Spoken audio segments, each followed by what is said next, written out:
Yo, what's up, everyone? This is episode 36 of the Blrd podcast. As always, we have Green Tutor. Hello. Dark Side. What's up? Creamcast. Hey, baby. And myself, the Ed Underground Baby. Baby. How you guys doing? I'm good. Yeah, been better. I'm not gonna lie. Mm-hmm. Been better. Well, because we have to constantly, right before the stream and podcast, we had to listen to the Ed Underground do more very Awesome, very crappy, very awesome, amazing Joker impressions, incredible. Not even like good. They're absolutely horrible. They're great They're, of course, from the Dark Knight, Dark Knight Rises or whatever. So yeah, I mean, that movie came out 10 years ago, and yeah, almost daily we have to hear the exact same Joker impersonation almost daily. And the Dark Side made up a great point where that movie and that trilogy has really been ruined for me because of Ed. Mainly because every time I listen to that movie now and I listen to the Joker, I can't think of the legend, may he rest in peace, Heath Ledger. I hear the loser, the appreciation, the Ed Underground, and I False. can't now. I can't, and I can enjoy the work of art that what Heath Ledger did. I have to think of the Ed Underground all the time. So my or the inspiration that he has bestowed upon us. Well, I mean, Ed, let the man's work speak for itself. Let the man rest in peace. He is resting in peace. Ed, I mean, I'm pretty sure if Heath Ledger was hearing you, he would probably be rolling around. Wanted to shake my hand, like, thank you for being a fan. No, Ed, Thank you for being the Joker. Probably punch you in the face. yeah, But, yeah. Ed Underground's lied to himself for so many years that he sounds good. He just keeps doing it. So in his mind, he hears he sounds good in his mind, and like we have told him, right? We all like when you're sitting except for the fact that for years people are telling you, shut the fuck, you're ruining the movie for us. The only one that has said that has been you three. Yeah. Yes. That's not only out of one. a lot That's of people three. that I know. Well, the thing is do you indoctrinate people with the Joker voice as much as you do with us? I'm not indoctrinating people. Yes, I've done the Joker voice. Whatever. I'm not. That's whatever you said. I've done the Joker voice around many people. I even did it for a school project, and people said it was like really good. So now, did this school? They're like, yeah, that's really good. Good job. Well, I got a grade on it. So does the school have bars on the windows and locks on doors and everything else? It had no sharp. School had funny? No sharp corners. Yeah, everything was rounded. After the so he's been doing the Joker voice for a while, but after the Joaquin Phoenix, since the damn movie was released, after the Joaquin Phoenix Joker came out, he briefly attempted to do an impression of the Joaquin Phoenix. I've never combining the two, yes, and it was so offensive. Yeah. Oh, you did. Yes, you did. Here's what I'm saying. He tried to do it, but even he knew he sounded so horrible. I've never done. Now clearly he's forgot it. Never. No. You haven't, but you sure tried. But you just said I tried. Yeah. You did try. I've never He's saying tried. that you were never successful. You never successfully pulled it off, and even you know that. It's never even crossed my mind to do a Joaquin Phoenix impression. No, you tried to do the Joker laugh. Well, I think you tried to do it. Yeah. Oh, nope. So everyone remembers what I'm talking about, right? Yes. Yes. This fantasy in your mind has never happened. It was a variant. And or he was trying to do the lines from the Joaquin Phoenix Joker as his butchered Heath Ledger. I do not know more. It was bad. It was real bad. Phoenix movie. It was really bad. So my point is, it could be worse. Is my point. Like, I mean, it's bad right now, but it could be worse. There's actually a video online of me doing both the Batman and Ledger voiceover scene. Why don't you? Where may one find this? I gotta find it. Well, I was gonna say, why don't you treat us right now? Let the audience I want to see this beautiful thing. What is it called? Why don't you give us the best Joker you got there? No, I can't because your throat has to be ready for it, and I'm not clearly ready for it. Oh, clearly. So you were doing it the whole time up to the okay, all right, until we start streaming. Let the listeners be. Joking. But he's good. I assure you, give us a little Joker. Yeah.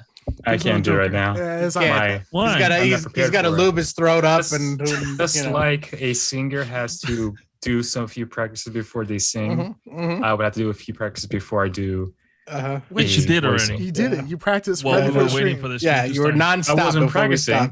You did a whole. You stayed in character the whole time. Yeah, I was goofing around. Yeah. God damn. No, the funny thing is, I have voicemails. I literally have voicemails and voice messages from the underground. We all have it in the chat. That's the only voice he thinks he's doing. But no, I have voicemails, and he'll be talking the Joker voice, leaving me voicemails, and I'm listening in the car with my wife. I'm embarrassed. She's embarrassed. The car beside us is embarrassed. My car stopped malfunctioning. Talking about what the hell is this shit? It's so good. What is it? My car became autonomous and actually tried to drive off a cliff. Once I trying to end it for everyone. Once I was listening on the speaker, it was really bad. But you might have given birthday eye. Who knows? To be fair, the Underground does have all the people who do Joker voices outside of the actual movie. Ed is very good. He's good. He's better than anybody else. I'll say that. And he's the only person to this day who still does the voice consistently. So that means he is a true fan of that Joker. I will give him that much credit. The second part is true. That's all I'll say. That's it. No, the first part is true because no one else I know does the Joker voice. Does the stupid Joker voice? Yeah. So 10 years after the fact. So he does. He's by default the best person I know that does it because no one else does it. I only did it today because I saw Green Tuner's original background before we went live of the. You do it every other stream we are on. No, I've not. But anyways, like we were saying, so treat us. Just a quick snippet. I'm not ready. Just give us just a tip, man. When would you be ready? Later in the show? I don't know. I'll see. When we gotta catch him. We gotta catch him one of these days when he's like doing it and he doesn't realize he's doing it. Because I think he doesn't realize he's doing it sometimes. Yeah. He's nuts for sure. Yeah, he's absolutely nuts. And it is. I always told Ed, and you guys that if Ed ever like one day goes psycho, like anybody on this podcast, if we went crazy, I wouldn't be worried about any of you guys, but Ed is the one person I would actually be worried about. If Ed ever went psycho, Ed's gonna go full blown nuclear. I've only seen Ed mad maybe once or twice in my life ever. So Ed, I think he's like deep inside. He's really the Joker, and it's deep down is hidden. But one of these days, it's going to explode, and God help us. When he loses it, it will be full face paint. I mean, it will be. Really scary. It will be scary. It's like the scene in the Joker. He'll have straight hair. In his mind, that's the only like darkest place that he could go to. Yeah, remember that scene? No. So hold on. Okay. You're right because he's going super dark. Not only will he have the Joker makeup and straight hair, he will also be blasting Linkin Park. Oh yeah, because that's how when you hear Ed listening to Linkin Park, that's how you know that he is truly lost to the dark side. False. Yeah. False. But the thing is, what was that one band you were into? That's not Linkin Park. By the way. What was the worst band you were into? That's the one. No, I said that's the band he used Park, by the way. to try to impress. It's like, what is that emo clown in the black hoodie coming this way? Yeah. What? Guys, you're jerks. We're jerks. You talk about the band. Remember, Red. He was telling us. We used to love Red. He wasn't telling us. I was actually there when he was trying to impress that girl by telling her that. At his darkest times when he was listening to Linkin Park. Linkin Park Park's good. Linkin Park back in the day wasn't dark, but they talked about very mature things. So I can't fault Ed for that. I understand, but what I'm saying is, let's say it's the middle of the night, right? And there's a vehicle behind me. The vehicle that's listening to Linkin Park is not gonna really scare me. Now. If there's another one and it has Gucci Mane blasting with loud bass, You know I'm scared for my life. Why Gucci Mane? What if a skinny clown got out of one of those cars? Don't you remember that guy at the dump? He had a dumpster. What? Yeah. Gucci Mane? I know who Gucci Gucci he Mane went to is. jail. Yeah, I know. Oh, you talking about actual Gucci Mane? Okay, I'm sorry. Yeah. I was thinking Gucci Gang by Lil Pump. No. Yeah, Gucci Mane. Yeah, no, Gucci Mane. He really Gucci about Mane. the life. Yeah. He really has about that life. Yeah, I'm not. Yeah, somebody. Nah, but we all had dark periods. My dark period, guys, it was really dark. I was really into vampires. That glitter. It's pretty dark. It was a dark time in my life, and I watched all of Twilight, and I enjoyed it. So, what team are you? Dude, I'm Team Edward 100%. Edward, yeah. Hell yeah. All right, well, let's share, yeah. Baby. Now, what team of the movie are you on? Wait, so what? What? Now, what team of the movie are you on? What do you mean? I asked you what team you were. You said Team Edward. Now, what team of the movie are you in? What team of the movie? Team of the movie. You said you were in the Twilight movie. Yeah. So, what team are you on in the Twilight movie? Well, that's if it's Edward, then that's vampire. Team Edward. Oh no, I was asking what team you were. I didn't say what movie. Oh, which one I am? I am. I'm asking you that now. Okay. I would be honestly. Wait, I would be. You understood that? Yes. I was gonna say I was asking him what team are you on. He said Team Edward, and then I asked him, okay, so the movie, what team are you on? I get it. Okay, explain to me because I thought I had it. Yeah. Dark side. Okay. I get it. No, I'm just trying to move on here. I don't know what the fuck he's talking about. I'm really confused. Look, so he asked what team he was on. Yeah. Eric said the team he was on, but he wants to know what team he's on. In the movie. Yeah. Like which movie? Yeah, the movie. So I was asking you what team are you on, and then I also asked you what team in the movie are you on? What team in the movie? So my name is Ed. You're on Team Edward.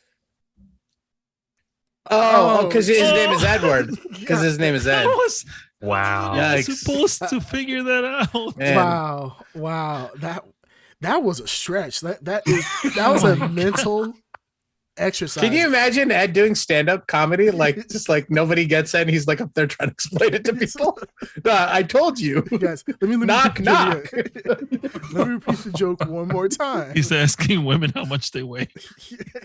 No, we're not doing that. We're not gonna do that. Let's not do that. Let's not do that one. Poor Ed. Anywho, so let's go ahead and kick off the podcast. Well, yeah. I mean, so before we get, I guess I got an update for something from the last episode. Sure. A couple really quick gaming notes.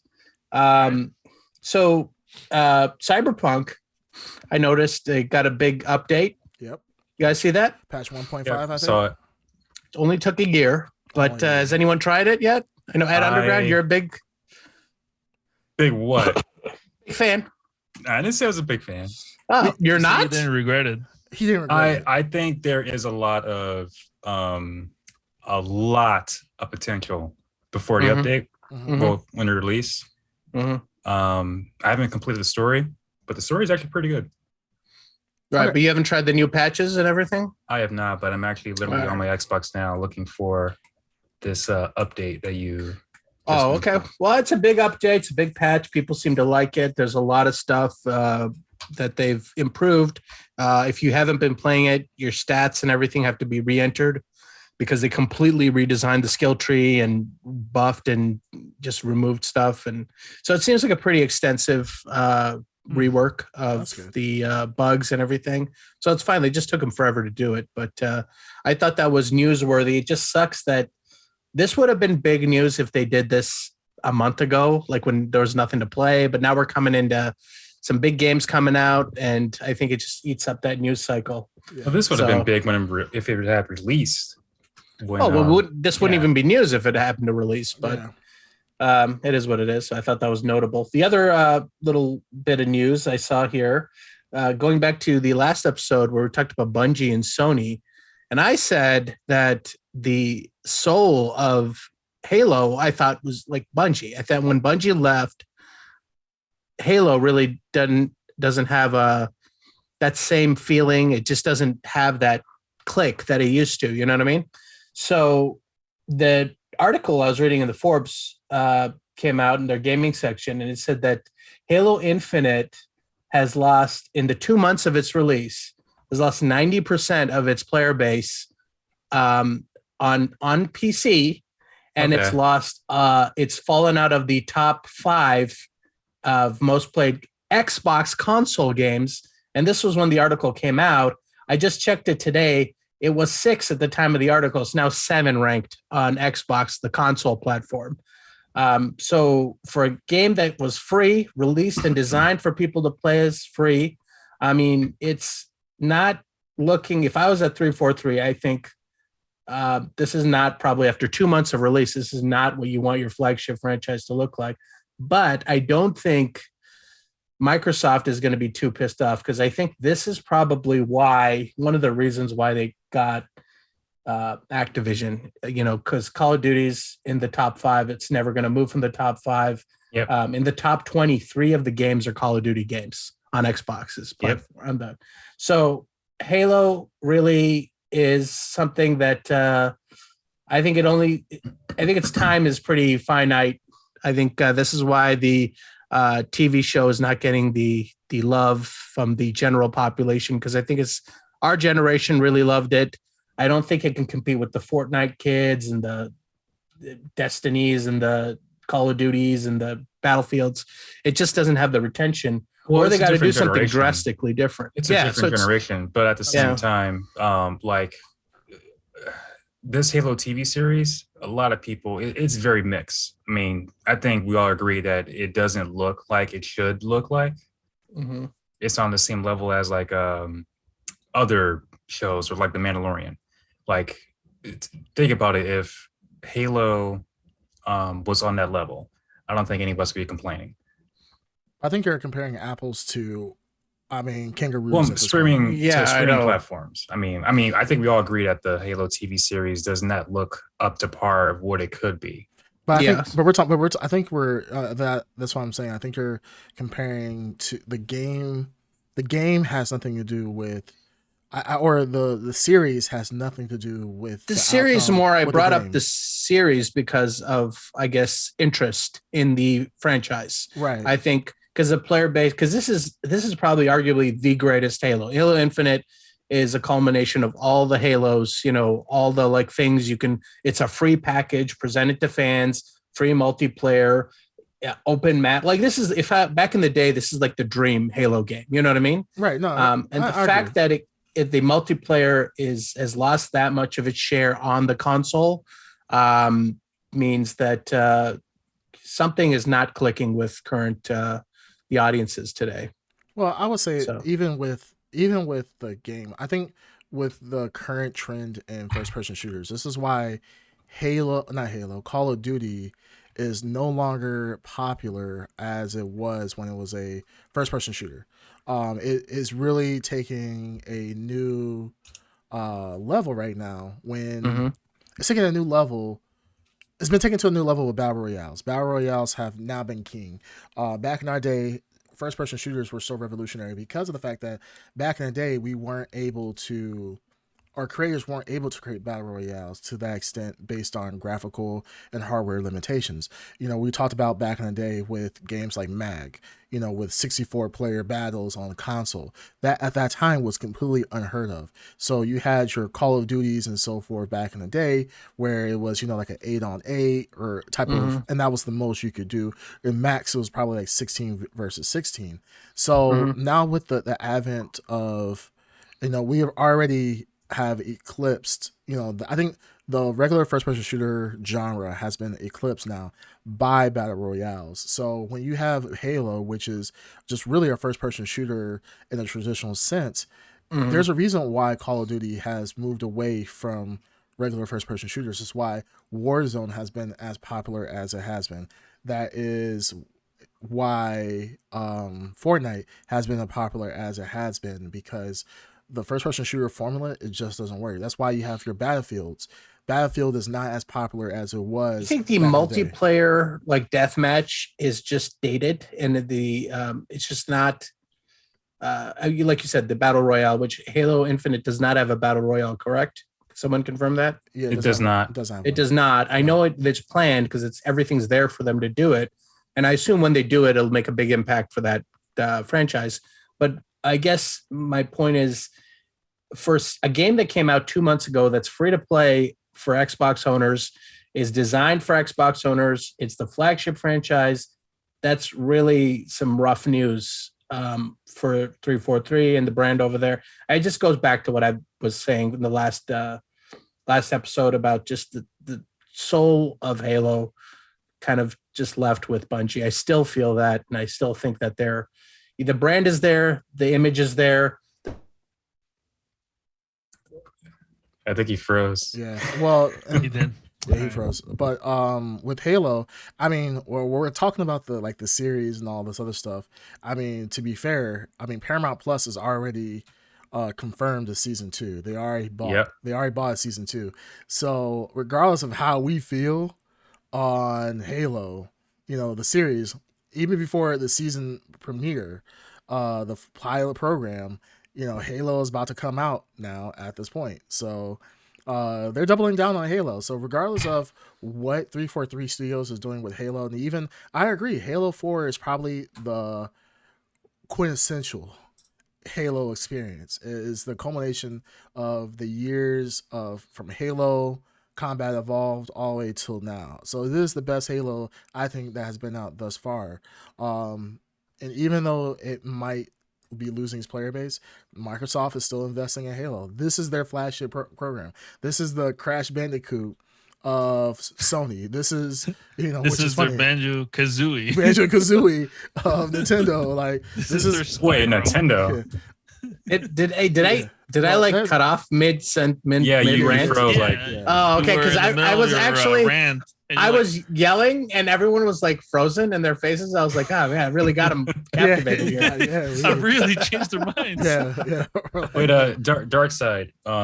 Here's a question from Don Zito Burn One. What are your thoughts on 4? Halo 4? Yeah. Halo 4 I thought was more of the same. The new enemies were nice. I like that, but ultimately it's the same game. They needed to innovate. Halo 4 was a good time for them to innovate, like maybe introduce like RPG elements or like some kind of customization to match the enemies. What are those enemies called? The Forerunners? Were they the Forerunners? You know what I'm talking about? Those like yellow energy bad guys. I thought they were cool. The weapons they had was real cool, but too repetitive, too late. And 5 I never even played because I heard that was a hot mess. I think I started to play 5. I didn't like. I just got bored, checked out. And Infinite, same. I got bored, checked out. But I don't want to give up on Infinite. It scratches an itch. I whenever the Halo itch scratches, I want to. Wait, you played the multiplayer or the? I played a lot of the multiplayer. I enjoy the multiplayer with Halo is the same. It's the same game. And if you have that itch to play Halo, it does it. But it just doesn't do anything else. It's not innovative. No. So, I mean, I just thought that was an interesting bit of news. Yeah. I have to agree with Don Zito. He says, but it's true. Reach was the best. Hooray for Halo. Hurrah. Hurrah. Please. What? Yeah, Don Zito, you're right, and that's because that was Bungie's last game. I mean, this is what I've been trying to say. I'm not, there is a direct connection between the quality of that franchise and the people who made it, and then you could just keep something going, and it'll only be as good as the first time, that first creative spark that started it. So, and DJ Demon Mix says he wish I could have gotten into Infinite. I would say, this is just my opinion, Halo is still in beta, so I can assume it will get better. It's not in beta anymore. It's still, the multiplayer is beta. Well, the thing is it's in beta, for the most part, it's done. Even if it's a beta, it's going to be one of these things that games now, and I think I mentioned this before with Steam, there are things that are in constant beta. Like they can keep games in infinite beta because that's just what developments are now. Instead of being like like in the past where a game was released, and like on a cartridge, and that was the only game that you were going to get. That was 1.0. You weren't getting nothing else. Now you might get a 2.0, like with Super Street Fighter Turbo Edition or Tournament Edition. That's the 2.0 version of it. But that's old school type of development. Now with this new development, everything's in beta, and it's going to be in beta indefinitely. You're right, because it can always patch stuff. That's the nature. Nothing is ever truly gold. But I think Halo Infinite, the version if you boot up Halo Infinite right now, that is the launch version. It's final. It went gold. They'll continue to improve it, but I think for the most part, that's Halo, and that's the problem, I think. Yeah. Well, Don asks, what do you? It says, I know I agree with you, but do you like Destiny? I think this is more to Dark Side.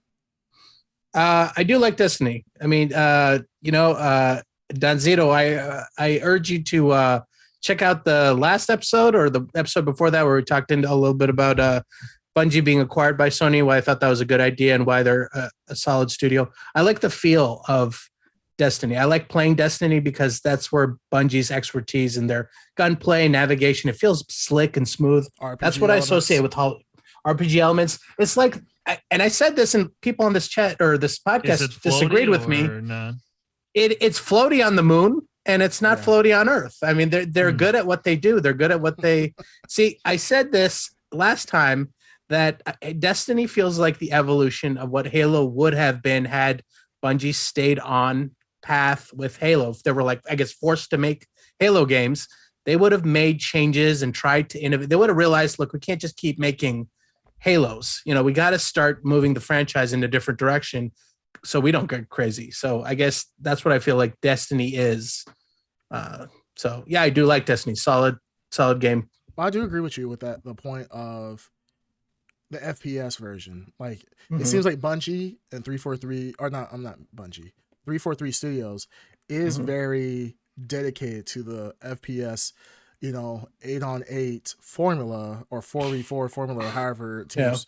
They're really dedicated to that formula as opposed to evolving more of it. And Destiny is kind of the same way too, but Destiny offers more than what Halo has with the RPG elements into it. And then the campaign mode is more RPG story based as opposed to Halo. I feel bad for 343 because they're in a position where they're the stewards of Halo right now, and if it ain't if it's broke, you got to fix it, but don't screw it up. There's a lot of pressure, and I feel bad for them. Yeah, absolutely. But I think they're in a position where it's just the writing's on the wall. Can Halo be saved? Yes, I think Halo can be saved. They just need to stop and think outside the box and completely reevaluate. Maybe a hard reboot of Halo would be interesting, but completely reestablishing what Halo is, like the navigation, Master Chief. I think that's coming. You'll probably see a hard reboot of Halo coming, and from the ground up, they'll probably redesign everything. I think the plan for Infinite was to be around for a while. Yeah, and that's not looking too good right now. I mean, I've hoped that they can keep it going, but I'll say this from playing day one up to this point. I think this is the best Halo that 343 has developed. I agree with you. It feels great. It's the most fun multiplayer wise I've had playing Halo from 343. I mean, I was playing last night and it just feels like old times. I can imagine if they did kind of switch things up a little bit, that people will complain. I can see that happen. So I think you're not playing it safe, but they're adding bits and pieces of new things. They're doing what's safe. I think you said it right. They're doing what's safe, and they don't want to mess it up. I mean, just the fact that first trailer came out, they got eviscerated because the expectations are high. It's Halo; it needs to be good. So I feel really bad for them. I wish the best for them because it's a good franchise. Hopeful, but there's some troubled waters here. I think after playing this, I hope I see the light. Well, I think the fans are. I think we're partially to blame. I know we talked a lot about the nostalgia effect with how we as fans always want to preserve or look at things in a certain lens, because you know, just like what Ed said something very interesting was, you know, it felt like old Halo, it felt like old times. And you know, for us as older gamers, we see those old games, especially you know these 3D games, we enjoyed those times that we had with those original games. So you know, we don't necessarily give creative license or give creators or developers creative license to do different things without without people belly aching. And you know, it could be the low, it could be, you know, for the, I'll say the loud minority that could be upset about it, but we won't know about it because, you know, Twitter is a real place. A lot of people think it's a real place. So, you know, people get on Twitter and get tweet fingers. Notes of previews from our Lord of the Rings teaser reaction coming up here. Oh yeah, that's a great we'll get point. there. Yeah, so you know, people, you know, they get Twitter fingers. They get Twitter fingers, and they put they oh my goodness, the Halo looks so horrible. Like, why did they change this? Blah blah blah. And you know, while 343 could do something and push it more to the Destiny realm, which you know, we don't necessarily want it to be exactly like Destiny, but something more like, you know, you had said, Darkside, about the RPG elements, trying something new to refresh the franchise. You know, we know what will happen. It would get, like you said, just like it got eviscerated for the original trailer. I think if they try to do something really drastic, I think a lot of people, if this is the if this is the quintessential Halo that was what will I say? It's like what's a great word I'm trying to find? It is a callback to all the old Halos. It is the Master Chief collection all combined as one to make this great callback to Halos. And if people are leaving it in droves as it is now, I mean, how much worse would you think it would be if they tried something new? And let's say people didn't like it, it'll be just as bad. So if people don't like it in this true Halo form, how much worse would it be if it changed? I don't know. I mean, maybe Halo's doomed altogether. It might just be a franchise that it just isn't there anymore. I mean, look at Crash Bandicoot. Crash Bandicoot, I mean, people were, you know, sleeping on Crash Bandicoot, and then they rebought the game back, put a whole bunch of new features in. Now people love it again. It could maybe just need some time. Maybe it just needs some time away from people's eyes, and it comes back 10 years from now, and then people will fall in love with it again. We all know. Yeah. Well, Crash Bandicoot's now part of the same family as Master Chief. Yeah, that's true. What a weird world we live in. Yeah, that's true. Yeah, it's no longer the Sony mascot anymore. It's definitely now it's in the. He's a Microsoft character. Microsoft, yes. Crazy times. Hopefully, crazy world. Hopefully, it doesn't give the Halo treatment. Let's just hope that it doesn't go to that level.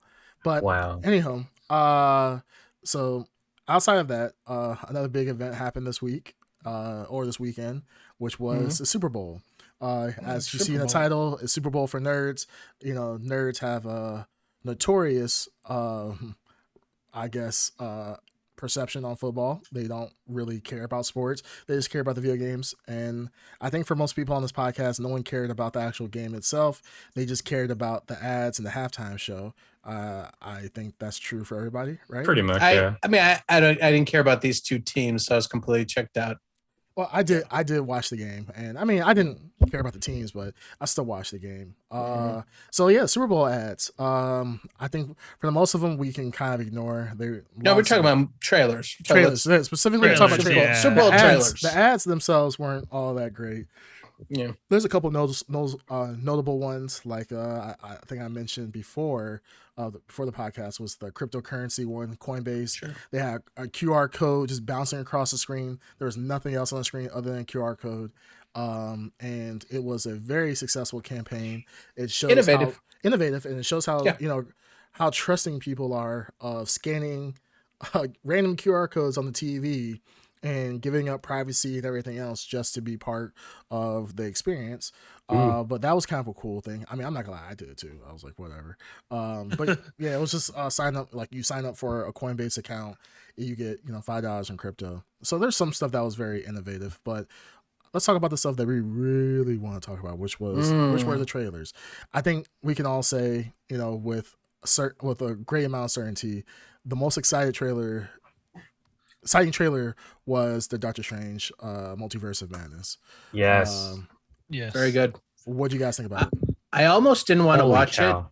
it, and so I kind of avoided it for a while. But I was like, I'm gonna have to watch it for this damn podcast. So I did watch it, and man, I watched it again and again and again because it was very, very good trailer, very cool tone. Sam Raimi's directing this, and you can tell right away.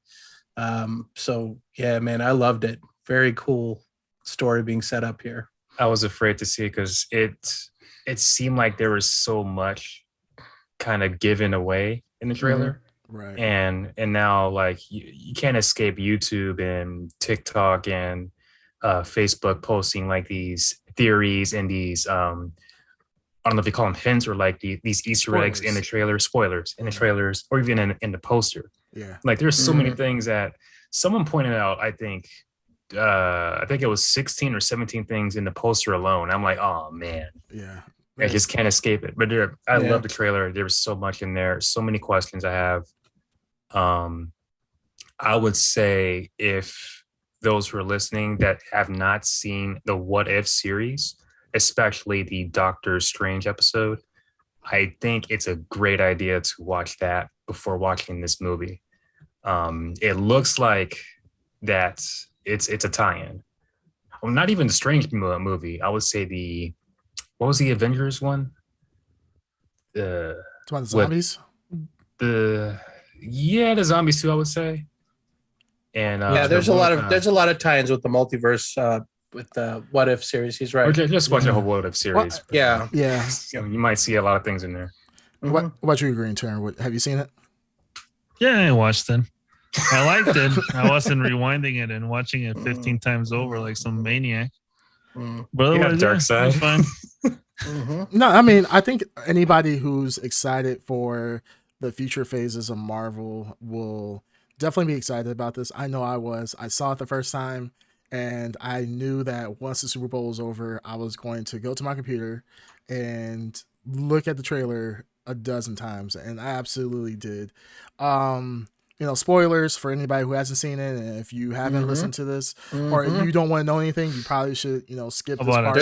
There's one giant goose egg of a thing that will blow your mind in the trailer. We're going to spoil it. Let's just, we'll spoil it. But if you are really like, if you don't want to know about it, you could we'll skip it forward maybe about 30 minutes because we probably be talking about this and other stuff for a little while. Yeah. Spoilers. Yeah. But hopefully the biggest thing is the Illuminati.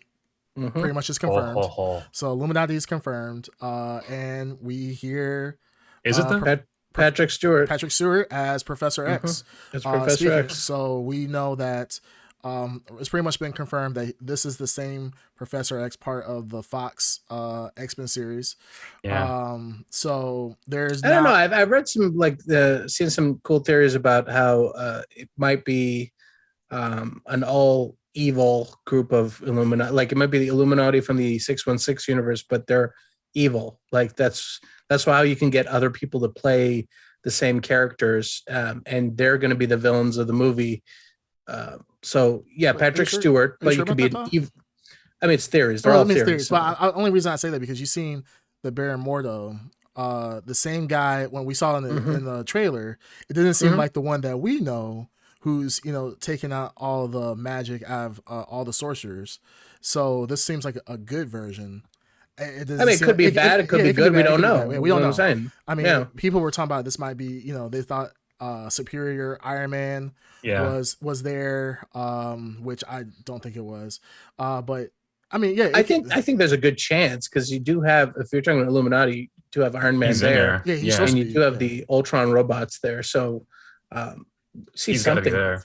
Yeah, we'll see something. Maybe a deep fake of Robert Downey Jr. Well, I think it'd be really cool. They wanted Tom Cruise. So for people that really didn't know, Tom Cruise was actually supposed to play as Tony Stark in the beginning of the whole MCU. I think there was a conflict schedule and he couldn't do it. And I think he actually declined it at one point. So Robert Downey Jr. was their backup person that they really didn't want. And I think it was was it Kevin Feige that really pushed for him, I think initially, and this is during a time when Robert Downey Jr.'s career wasn't the greatest. He was bouncing back from the addiction and all the like legal troubles that he was in. So it was a huge gamble that they took. And Tom Cruise, even though he has his own little controversy with the Scientology stuff, I mean he's a pretty solid actor, and he's reliable and he's safe even throughout all this time. So that would be really cool. Instead of bringing Robert Downey Jr., we get to see Tom Cruise as Iron Man, as Tony Stark. Yeah. I mean, there's so many possibilities that can happen with variants.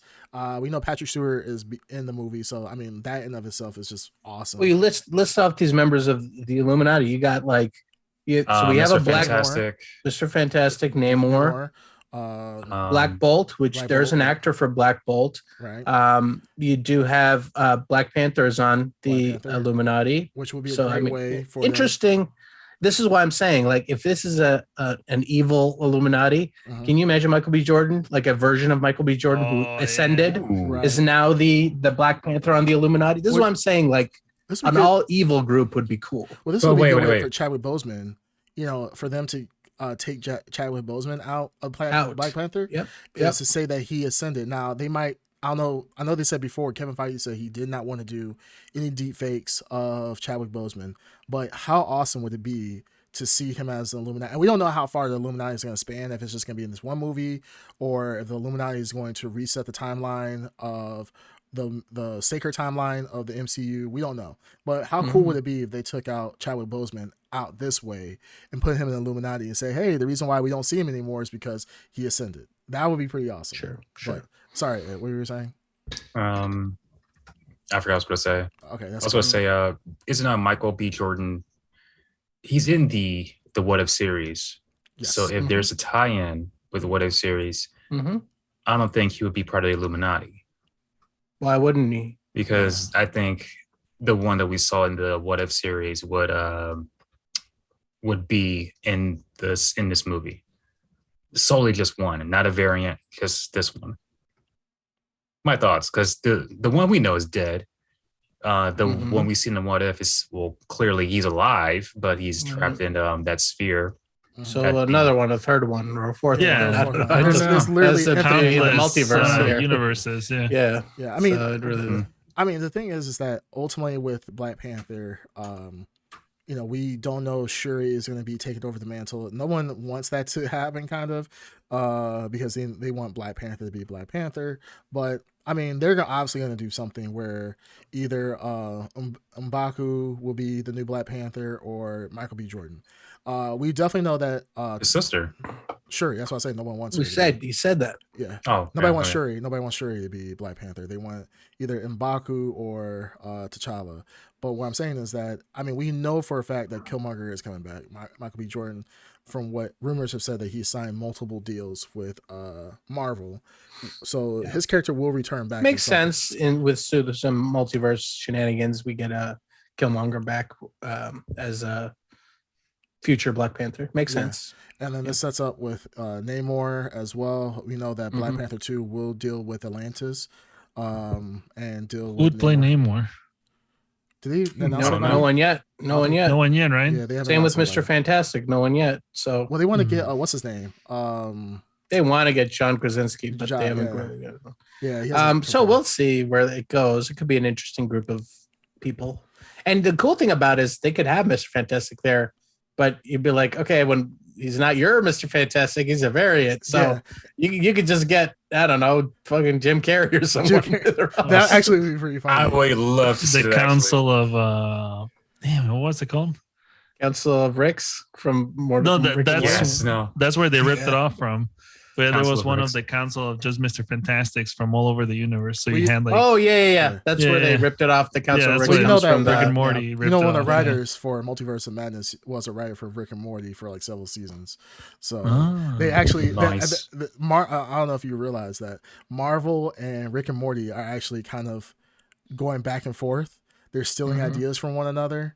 It's kind of been like an inside joke in between because, like I said, writers for Rick and Morty also write for Marvel movies, so that's the kind of thing they still ideas back and forth. Funny.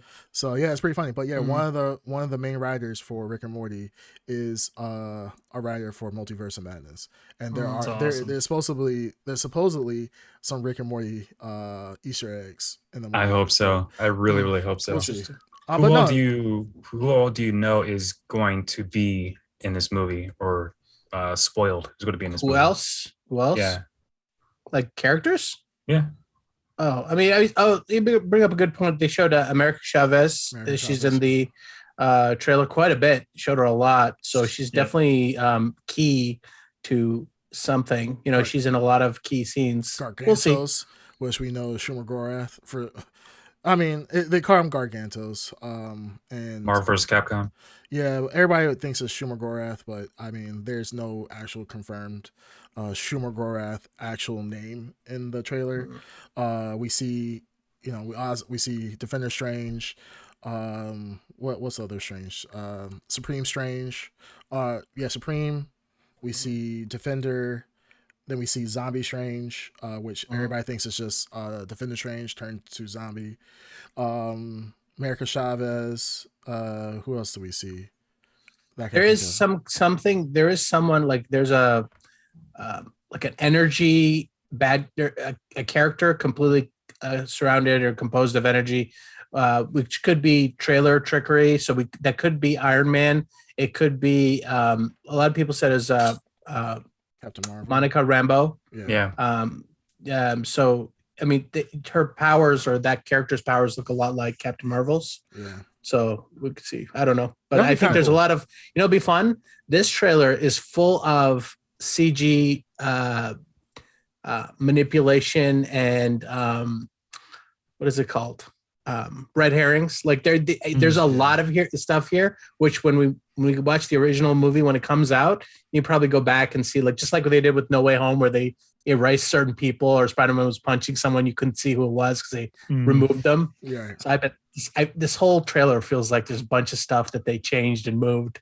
This is too obvious. So I'm looking forward to it. Do you think this movie will perform better than No Way Home? No Way Home, obviously, it got snubbed at the Oscars. Kevin Feige was really upset about that. Or Kevin Feige? What reality is Kevin Feige living in? Yeah, well, they're gonna give it Best Picture.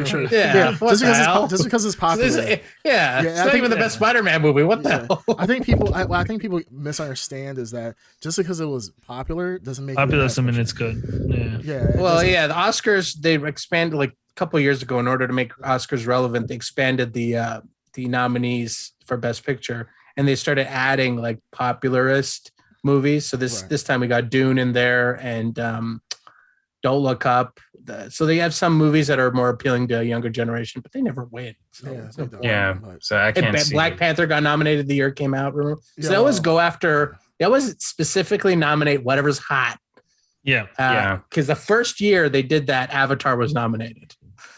So it's very specific. They're so desperate to get views on the Oscars. Yeah, I don't think it's going to win. True. Well, the thing is, like, movies that they nominate, a lot of times people, I mean, the Oscars was very notorious back in the day for nominating movies that were like Sundance film movies that no one's ever seen. It was in like select release in like 3 movie theaters across the nation. And it'd be like, this is the best picture, blah, blah, blah. It's straight to DVD. And it's like, oh, well, I'd never heard of it, never seen it. Didn't see any ads or marketing for it, but it was the best picture.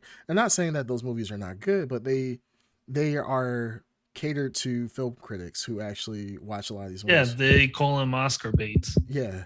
Because whenever you see the Oscar season, Oscar bait's a specific time of movie. No, yeah. Oscar bait's a specific time. There are movies that deserve to win Oscars, and they're those like small movies that one of the requirements to be nominated for an Oscar is you have to be like 3 weeks in a theater in Los Angeles or New York or some specific showtime requirements. But Oscar bait, that's for like, that Will Smith movie, King Richard? Uh-huh.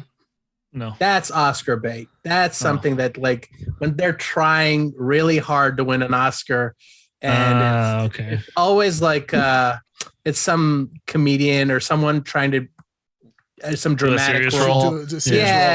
Yes, that's Oscar bait. Or I'm trying to think of a good example. Or Jim Carrey in a scary movie. Jim Carrey, but King Richard is the most Oscar. I heard it's a good movie, but for me, as soon as I saw that trailer, I was like, "All right, Oscar bait, shut it off." You know what type of movies get the time of day for Oscars. I mean, for Oscars, it'll never be a comedy. For sure, it's not gonna be a comedy, and like a horror movie, it'll never be a horror movie.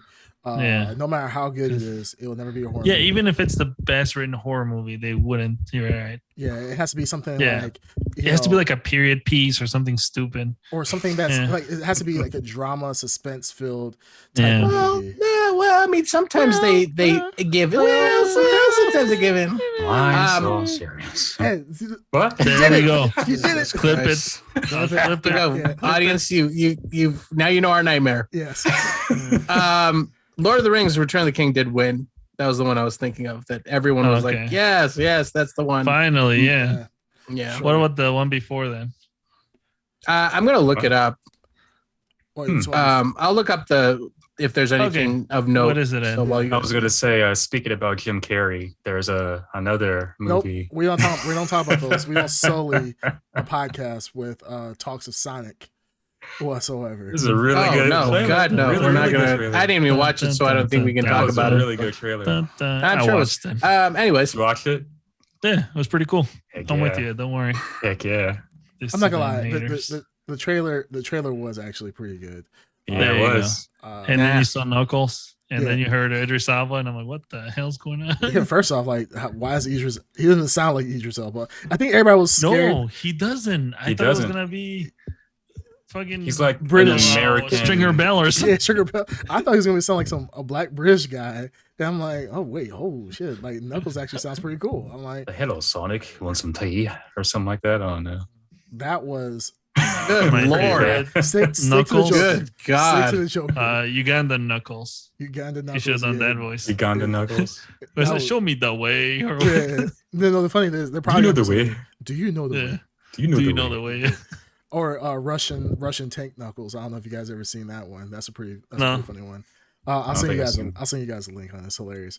But no, Sonic 2 was really good. They've already confirmed that Sonic 3 is coming out as well.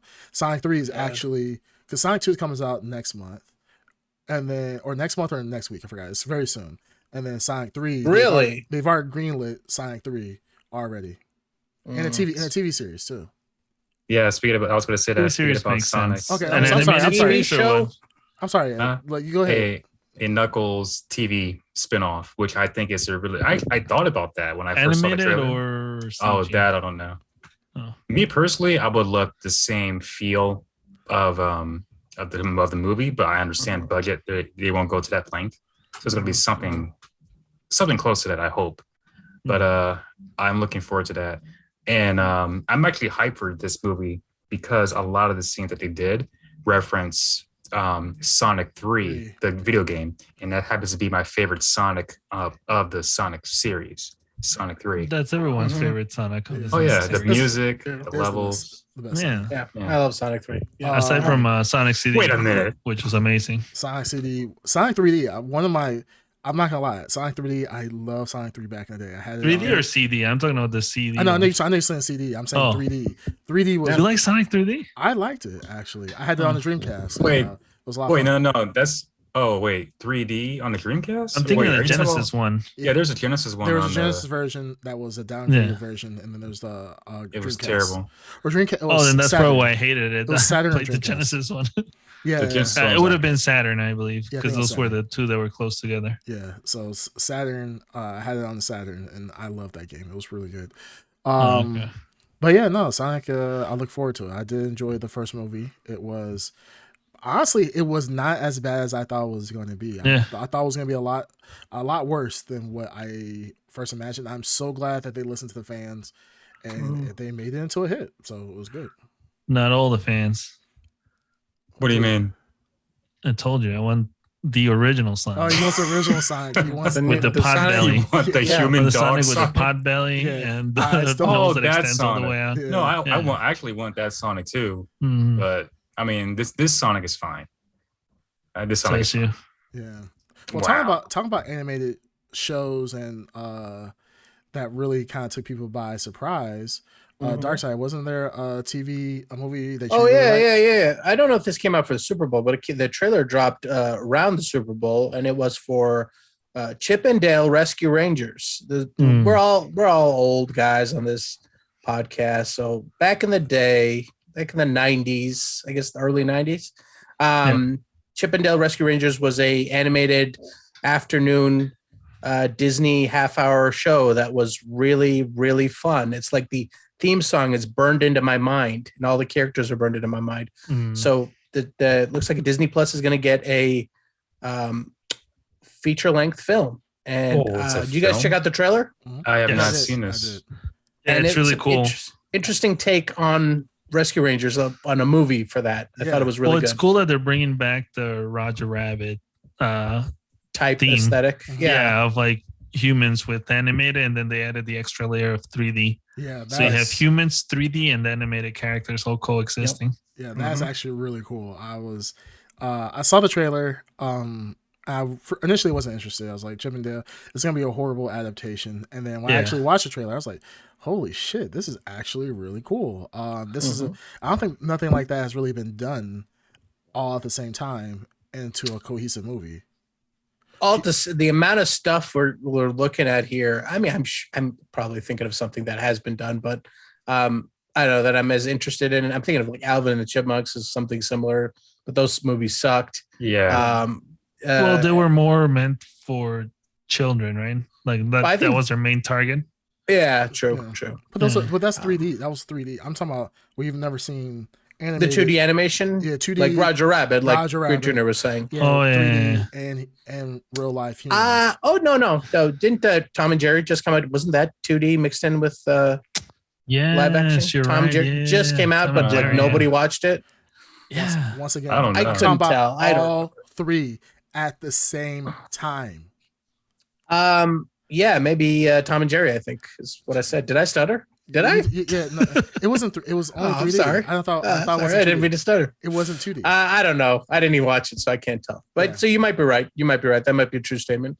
Either way, it looks cool. Looks cool as hell. It looks really cool. Yeah. Scrooge McDuck is in there. He's swimming in his money, and that really got a reaction at him. Yeah, man. He was in it. They have Roger Rabbit too. Speaking of canon, they have Roger Rabbit. They have a lot of like references to Disney afternoon cartoons in it. So that's what made me super happy. If Darkwing Duck pops up there, I'll lose my mind. Yeah, if they actually made Darkwing Duck into a new series or a movie, that would be absolutely. I would see that.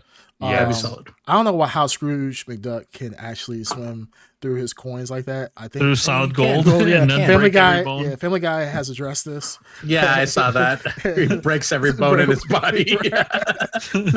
So I do appreciate that they put that in. And I never thought about it till the Family Guy like that bit in Family Guy where I was like, oh my god, they're right. That can happen. in my entire life, I was like, oh man, it would be so cool to dive into. I wish I could swim in gold. I'm like, because you think it's like gold sand or something like that, but it has like the properties of water. And when you actually think about it, even if it's sand, like you're gonna break bones. Like you're hitting like solid metal solid floor. I would also love to see a DuckTales animated series. I think that'd be pretty cool. DuckTales. Yeah, I think that's all the Duck cartoons that they have to make one. Even the Duck Universe. The Duck Universe, Goof Troops. I wouldn't mind seeing all that shit. Yeah, Goof Troop. Yeah, another show that I think they said they were going to bring it back. I don't know if they did. Gargoyles. You guys remember that back in the day? I would love to see that. I never watched it, but I know it's good. They were actually going to make a live action. I love Gargoyles. They were planning to make a live action movie of that at one point. Yeah, I believe Michael Bay was, right? Yeah. He was about to make a live action Gargoyles. Thank God he didn't. Yeah. It would have been crazy. I do not want to see that from him. But what did you guys think of the last Turtle movie? Terrible. Really? I thought it was actually really liked it. I thought it was better than the first of the reboot, but generally speaking, I hate him. I really liked it just because you were able to see like Krang and Krang, Rocksteady, and Bebop. And everything. Yeah, that's made me happy. The Technodrome made me happy, but honestly, I haven't seen a good Turtles movie ever since Turtle 1. Turtle 2 was good, but those two after that, Nah. Turtle 2. Well, I was just asking because since everyone doesn't like the idea of Michael Bay doing another franchise. Yeah, no, I don't want him to touch it. Well, people, somebody else could have done it. I think people got upset really with Michael Bay. Really kicked off with like Transformers 3. Transformers. I wouldn't even say 1. No, Transformers 1 was good. No, 1 everybody was. 1 was good. 2 everyone loved it. 2 was okay. 2 was garbage. Well, 2 was okay. No, 2 was bad. But 3 was the culmination. It was like absolute dog shit at that point. I mean, they're all blur to me, so I'm not. I don't know. Yeah, but beyond 1 is all blur. Yeah, 1 everybody loved. That was 2 is the one with Devastator has balls, like has wrecking balls. Yeah. Or like his testicles. Skirt. Yeah, he has the skirt under. Yeah. Yeah. I that's in my mind. That's where like Transformers, like the moment where it jumps the moment for me was like fuck, it's done. It was that. Well, I think what kind of killed it was the fact that now they have Transformers that can turn to humans. Remember that makeout scene that they had with Shia LaBeouf with the one Transformer? Wait, what? Yeah, the chick. The chick. Remember she was. It was he like, went out. He went off to college. Like micro robots. Yeah, is that in 3 or 2? I think that was 2. Because the first one it turned into like a horror movie for like whatever. I it just completely sounds like blurred that out of my mind. Well, you know what I'm talking about, right? I know. I remember. You don't remember that scene? What scene? I don't. It's a very memorable scene. I don't actually. What the scene I was just talking about? Yeah. I remember. Of course, I remember it. You don't remember that scene? No. Yeah. I mean, it sounds familiar. Like he goes to college. I remember that, but I just don't care. I don't remember. She was choking him with her tongue. Yeah. And then old girl walks. And Megan Fox walks in, and they're just like all excited to see him because he's off at college. And he's like, is that your girlfriend? She's like, X, and she walks out, and he's trying to escape, and then come to find out, this robot is trying to have sex with him and kill him at the same time. You guys don't remember that? No. Must have blocked it out or something. Yeah, that was. It just threw me off because again, it turned into a horror movie for a little bit because she looked really creepy in the form, but it was just the robot rearranging itself. Yeah, it was a weird touch, honestly. It got weird because I think in the entire Transformers series, the animated series, nobody could ever turn into a human. And now in this one, they're turning to humans and all this other weird shit. The robots got balls, and it got a little weird. It was cool that they brought the Dinobots. That was pretty awesome. But other than that, just make a Beast Wars movie, please, without Michael Bay, or just reboot the series. Honestly, just tell them to stop. Well, I think Transformers is actually done. I know they did have Bumblebee. Bumblebee was decent, and Bumblebee was an attempt to reboot the franchise because they went back to the G1 look, which I love. If they could pull that off, but I think you're right. It needs to be put on the back burner for a little bit. Just give them some time to recoup a little bit, just like Turtles. They come back, in some fashion, I imagine. These franchises, like movies nowadays, they're not making new movies. They're not making new movies out of anything. They're keeping these old IPs alive. Okay, new content? Yeah, kidding new me? Content. What? I got time for that. You think they're gonna take the risk? No. Like, why would we need new writers and new IPs? Like, just use the old ones and keep rehashing the same story. What they need to do is reboot. Stop rebooting the reboots. They start going back to like back in the day and just start digging out old IPs that they never rebooted to begin with. Like 1950 show or something that I'm just talking about like 80s cartoons like Mask or something. What about reboot? They tried that already. They messed up the Mask. They didn't. They did 2 movies. The cartoon? Mask? No, The Mask. Jim Carrey, The Mask? I think they did 2 movies. No. Ed, Mask, quiet mobile yourself. Assault. Quiet yourself. What was it? Mobile assault. What? I don't remember the acronym. What Mask was. Strike Force. It never made any sense. Yeah. I mean, it made sense to an 8-year-old when he was watching it clapping, like, "Oh, look, the door's open and it can fly now." Right. It was weird. But it's cool shit like Reboot. You guys remember Reboot? Reboot. Yeah. Like it got serious again.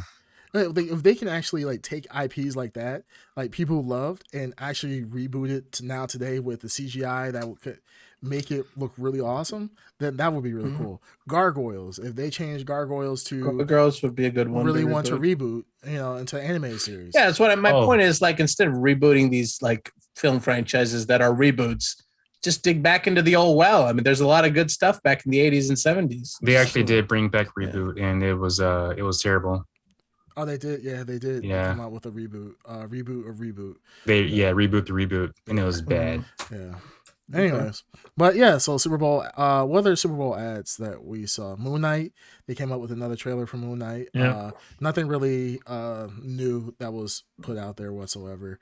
Didn't watch it, but I'll take your word for it. It was about 30 seconds. Yeah. I think there's not so much like they'll want to show.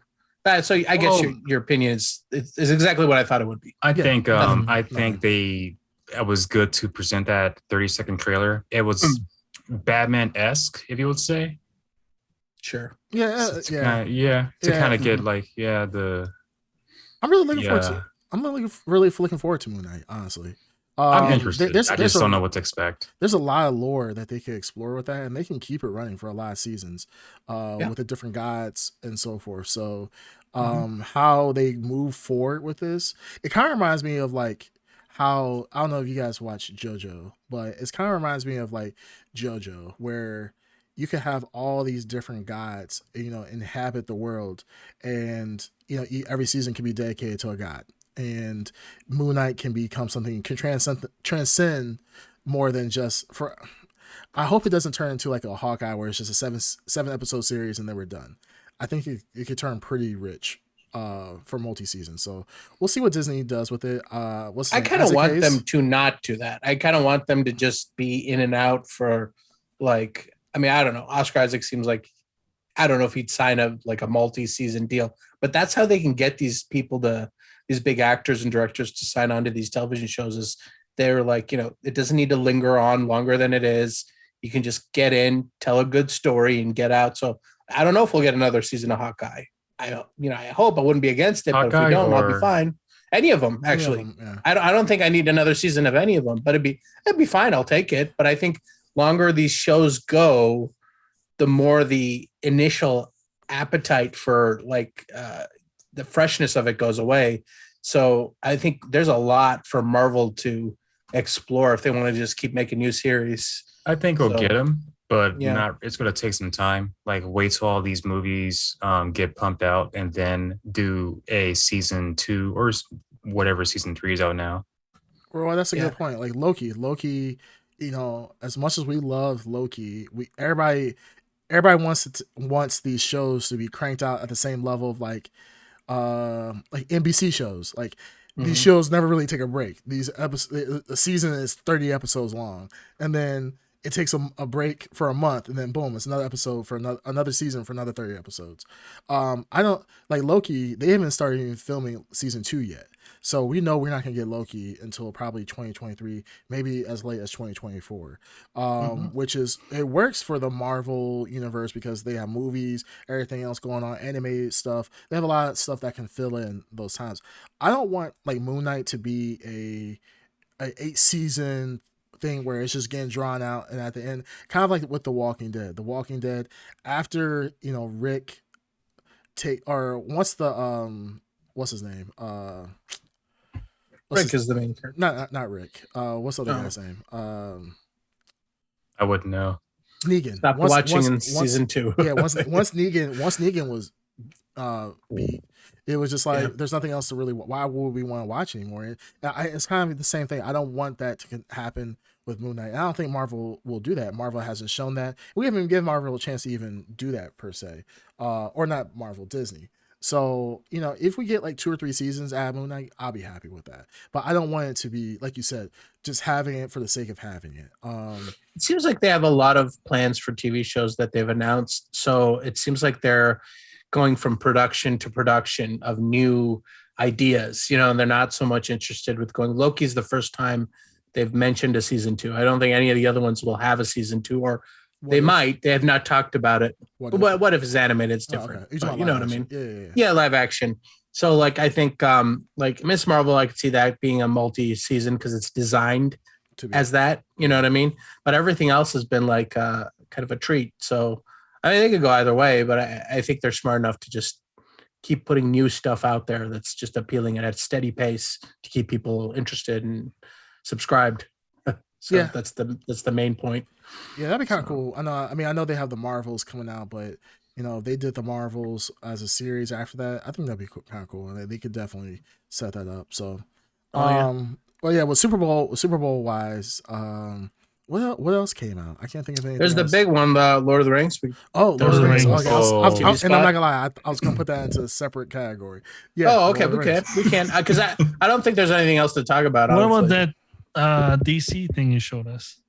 Or you linked us? Oh, that was that Super Bowl? And I didn't watch the Super Bowl. It was like a pre-hype Super Bowl kind of thing. Yeah. But it was something that Marvel has done in the past. That this is the first time that DC did, and it's the hype reel of their films coming out this year. And for the first time, DC has more than one movie coming out. So they decided, hey, let's make a hype reel of 3 or 4 movies. Yeah. It was pretty good. It was decent. So made me excited. We got Ezra Miller's Flash. We have Sure. Batman. We have Aquaman 2, and then we have Black Adam.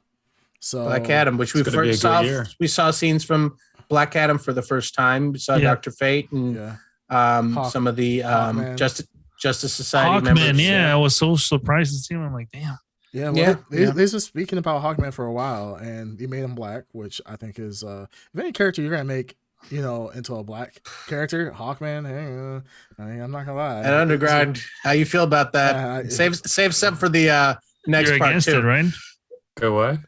You're against Hawkman being a black guy? I hope the story is good. I hope the story. No, but how do you feel about that? That they swamped him. Why did they swamp him? That's what I want to know. I don't know, but just because every member of the Justice Society is white. Yeah. I mean, we got a black Green Lantern that they haven't introduced yet. Just saying. Pre-comics. Yeah, that's pre. They're not in the Justice Society, and that's pre-comics too. Like that's actual thing. But I don't think we've ever gotten a Black Hawkman ever. So I just hope it's good. I mean, I think. So what do you think? Look, guys, let's hope it's good. Or Ed Underground's going to be pissed. He's going to be upset. It would have been good. Would have been good with the White Hawkman. We know that. It would have been better. They fucked up. Anyway, save your rage, Ed Underground. We're coming up on Black Dwarves and Elves and shit. Yeah. Anyways, but yeah. So what? Now they're going to make Martian Manhunter black too. Too late. Is nothing sacred? Too late, man. Too soon, man. Too soon, man. No, I'm actually the DC fandom hype reel thing was really cool. I'm not gonna lie. I mean, we know the Batman. I'm kind of curious of what they're gonna do for Atlantis, for Aquaman 2, or what they're gonna do for Aquaman 2. I'm just kind of, as long as James Wan's still directing, I'm in, because that like I said, that final fight where everything from Long John Silver's was fighting each other was amazing. It's amazing. Wow. In 3D, one of the best experiences I've ever had. It was cool. Seeing some of that shit just going nuts. So cool. It was a badass scene. I can't recall Long John Silver. That is pretty hilarious. I'm curious about that. Black Adam, I think it looks great. I'm not gonna lie. With The Rock, for the most part, saw little hints of what you guys were worried about with the Black Adam one. What? Yeah, where with The Rock, they showed him talking, and it was like a very uplifting message about like. Yeah, he's not a good guy. And now not a good guy. Oh, they are making him a good guy. But they actually spoke on that. So they said that he's only going to be good. It's misunderstood. He's going to be good just for the beginning, or he's going to be good for this movie only because of his confusion coming into this world. But that he is going to be a bad guy. But they've said, like, in the comics, he's a genocidal mass murderer. Yeah. No, I mean, I get that. And we already have that. We have Shazam. Yeah, I don't need another Shazam. But Shazam's a good. Well, he's a good guy. Yeah, he's a good guy. That's what I'm saying. We already have a good Black Adam. This Black Adam could be like he's a villain, but he thinks he's a good guy. Because every villain. That's all villains. That's what he does think he's a good guy. Yeah, he's an anti-hero. He's literally an anti-hero to extent. Yeah. He thinks it's like guy, but he's Dr. Doom. Dr. Doom. Yeah, Dr. Doom great also to thinks his he's people. a good guy. His country, if you're a citizen in the Liberia, it's great. Free healthcare, free everything. If you're outside of Liberia, you're getting killed. You're dead on sight. I mean, you can kind of say the same for Thanos. I mean, Yeah, he Thanos also was thinks he's doing the right thing. Yeah, so it could be angry. the same thing with all villains think they're doing the right thing. They're doing the right thing. But Yeah, that's what makes them But good. what we're not worried about is, they're all saying anti-heroes. What we're saying is that the difference between, like, when you're talking about Thanos and you're talking about Black Adam is the writers. And are the writers are going to commit to him being the genocidal maniac who eventually needs to be stopped by Superman type of stuff and get the shit beat out of him, or they're gonna beat the shit out of each other, or Shazam, or they're gonna be like, or Shazam. Well, we know Shazam, of course, but for sure, yeah. I mean, they've already said that Shazam probably is not going to face Black Adam until like Shazam 3, which if they think they're going to make it a 3, I'm actually surprised. But I didn't like the first one. It was okay. It was okay. Shazam? Yeah, it's Shazam. Oh, I really liked it. Yeah, we talked about it. It was okay. Yeah, I thought it was meh. But yeah, I hope they do commit to Black Adam being an actual bad guy and not just being a half-ass. I want to kill everybody, but you know, my morals. I'm gonna be like, no, like let's make this shit rated R.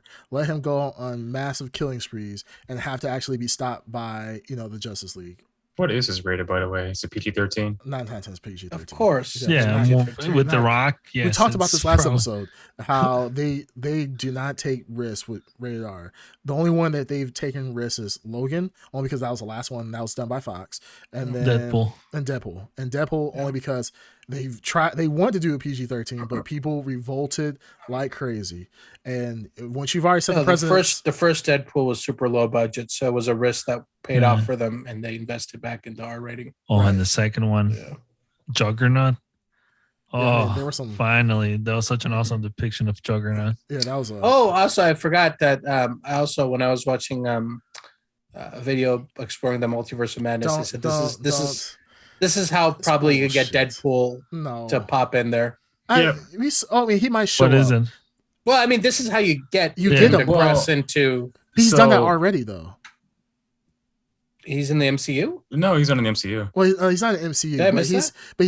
He's not in the MCU, but he's already referenced like MCU type stuff.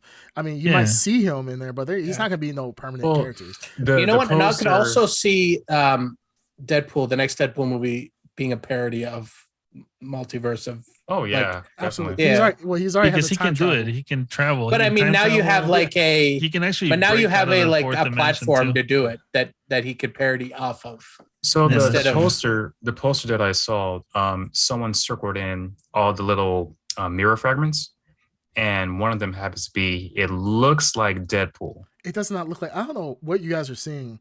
I don't even know what you're talking about. There's a side-by-side comparison of a Deadpool going like this, and then you see the poster of the movie, and it looks, I would say, 80% similar to Dead. They've been saying that for years. They've been saying that for years that Deadpool was going to be in the MCU. He's going to cross over.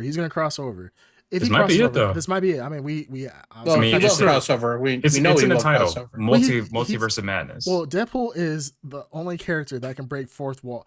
Like, people are going in different dimensions, but Deadpool is the only person that's gone to the fourth dimension and been self-referential about shit in either his movies or in MCU. So Deadpool is obviously going to be in a movie. He's going to maybe show his face, blah blah blah. I think probably what is going to happen is he's going to show up in the end credit scene, most likely, because the real movie looks way too serious, especially with Scarlet Witch. We are. No, I'm not saying he's going to be in the movie, but that however this movie pans out is how the answer to how he'll appear. Yeah, I mean, that's fine. He sneaks in as the door closes. Who knows? Yeah, I'm looking forward to it. I'm not gonna lie. To be honest, okay, are you guys more hyped about this movie or No Way Home? No Way Home prior to release, I was more hyped for that because I think the hype was at that level. It looks really good. But I don't think my hype is because the whole Andrew Garfield and Tobey Maguire stuff. Yeah, I think that's what really hype level was obscene for that. Yeah, that was nostalgia fuel. So yeah. Okay. I mean, this will probably have more interesting references. Yeah. I mean, this can actually cause like we've been talking about for years. How does the X-Men become part of the MCU? I think this will have definitely a lot more implications. Yeah. Well, No Way Home is the reason why we're having this. I mean, this is a sequel to No Way Home, pretty much, or this is the direct outcome of No Way Home of why this is occurring. So, I mean, it kind of builds off hype of one another, but yeah, this one definitely No Way Home, not No Way Home. Multiverse of Madness is probably going to have the effects felt on it more than No Way Home. So I'm not gonna lie, I'm more hyped for Multiverse of Madness because this opens. I mean, wasn't it on your most anticipated list? Was it like number 2 or 3? It was like 2 or 3, yeah. Yeah, Multiverse of Madness is huge for me. I think because I really want to see Fantastic Four. Like, I've been reading up on Doctor Doom again and just realizing how badass of a character he was. Yes. Getting rid of the Doctor Dooms from the movies. The other movies. Because the Doctor Doom just made him seem like he was just a regular ass dude who was just like, I could control lightning. Yeah, my body's made out of metal. Like, he was a hacker in one of them. Yeah, like he was a hacker. My god, he's an evil hacker. Yeah, like Deuce, eating Doritos and Mountain Dew and like hacking. Doctor Doom. Yeah, the real Doctor Doom is, I mean, even more powerful than Thanos. I mean, this guy he became a god at one point. Yeah, I was gonna say he's literally the god of like the power of a celestial. Pretty much, he is god tier to the max, and I'm really excited to see what Marvel can do with Fantastic Four and a true. I don't want to say Avenger level because Doctor Doom can transcend Avenger level threats, but actual universal planetary. Threat. I really want to see what they do. So I want to see an X-Men connection. I know, we all know that Professor X is there. He has to be there. But I would love to see. Good thing you didn't. Professor X's secret identity. There. Yeah. I was like, I like how he stopped. It was like, Professor X. Professor X. You're about to say. It seemed like you're about to say Patrick Stewart. No, he was about to say Charles Xavier. Then he stopped and said Professor Xavier. So I was like, good on Ed. He's keeping the secret identities. It's like, Professor X. Damn Sentinel's about to go after him at that point. Yeah. Now we know who he is. We know the first name's Charles. But I would love to see the MCU's version of the X-Men. Like, I appreciate the past X-Men movies. Mm-hmm. To be honest, I wasn't really feeling it up until what was the most recent? Dark Phoenix. The last one, before First Class. That's the one. That's my favorite X-Men. Well, Days of Future Past was before that. As after that. Wait, yeah. Days of Future Past was after one of those two. Also good. One of those two. Yeah, the last one was the Phoenix one. I didn't like that. Is that the one you're thinking of? Okay, I'm thinking of young Charles Xavier. That's what I'm thinking. They were having a good run on those first two. Yeah, first two. Even the original two are good. They were good. Originals were good. Their original 2 are good. Yes. They're good, but I didn't have that same feel that I did for Spider-Man. Like, to this day, like, that's still like my Spider-Man. Like, I think it still looks good as a movie to watch. Sam Raimi. Yeah, Sam Raimi. Who's gonna be directing this think movie. You have that. I think you have that. No. What? Nostalgia glasses. No, because like I said, like, I saw that. No. What I say is how you feel about the Spider-Man movies to Spider-Man for you, and what you're talking about with X-Men. I think that for a lot of people culminates in Hugh Jackman.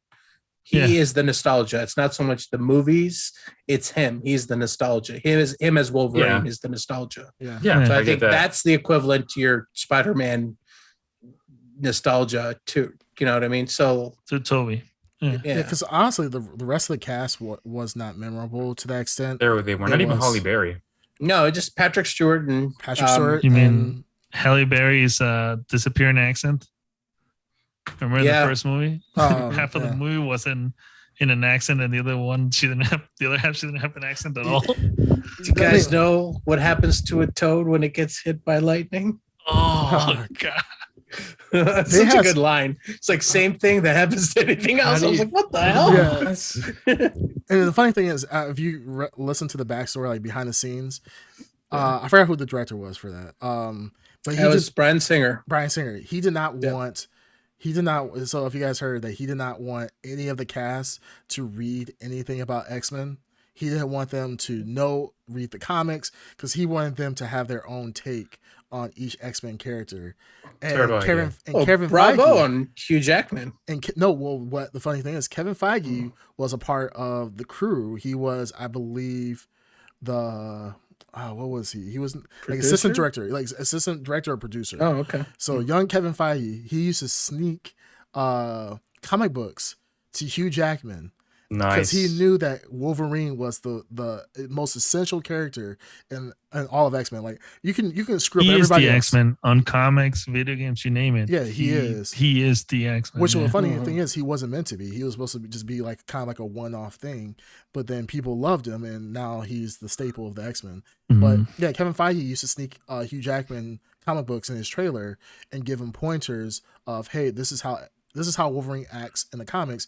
You need to mimic that. And I thought that was pretty dope. So, but yeah, we'll see. I would love to see the MCU's version answer to X-Men. I would love to see them actually base this X-Men off the comics, the 90s comics, or even a 90s TV show. I know it's gonna be like spot on, but they got to do something like that. I hope they will. I think they will. They need to address like there's a lot of great history with X-Men and Marvel as far as like comics with like Captain America and all these other comic books, like the Avengers. So I really hope that the next iteration of the X-Men, if they're gonna put them into the MCU, like we get a true Weapon X movie. We get a lot of calls back to Wolverine back in war times where he used to run into Captain America.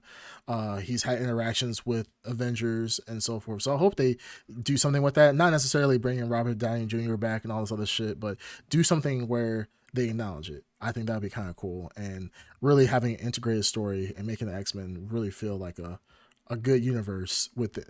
A good act in this MCU universe. So we'll see.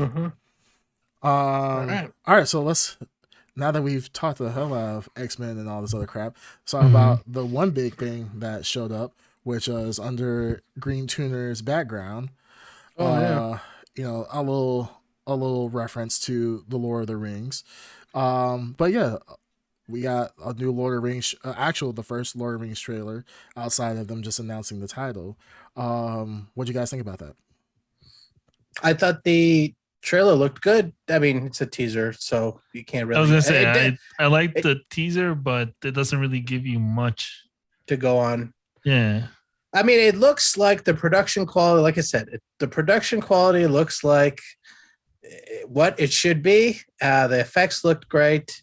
The music, whatever the music they used, I thought it was really effective, very Lord of the Rings-esque. But like I said, I mean, I think if this trailer looked like the Halo TV show, can you imagine if they had like a Chevy Tahoe in the back of it? Like, we spent $2 billion. We spent billions of dollars. The most expensive television show ever made. I think it met the expectation as a teaser for what I was expecting to see. I thought it looked really good. Yeah. I loved it. I thought it looked great.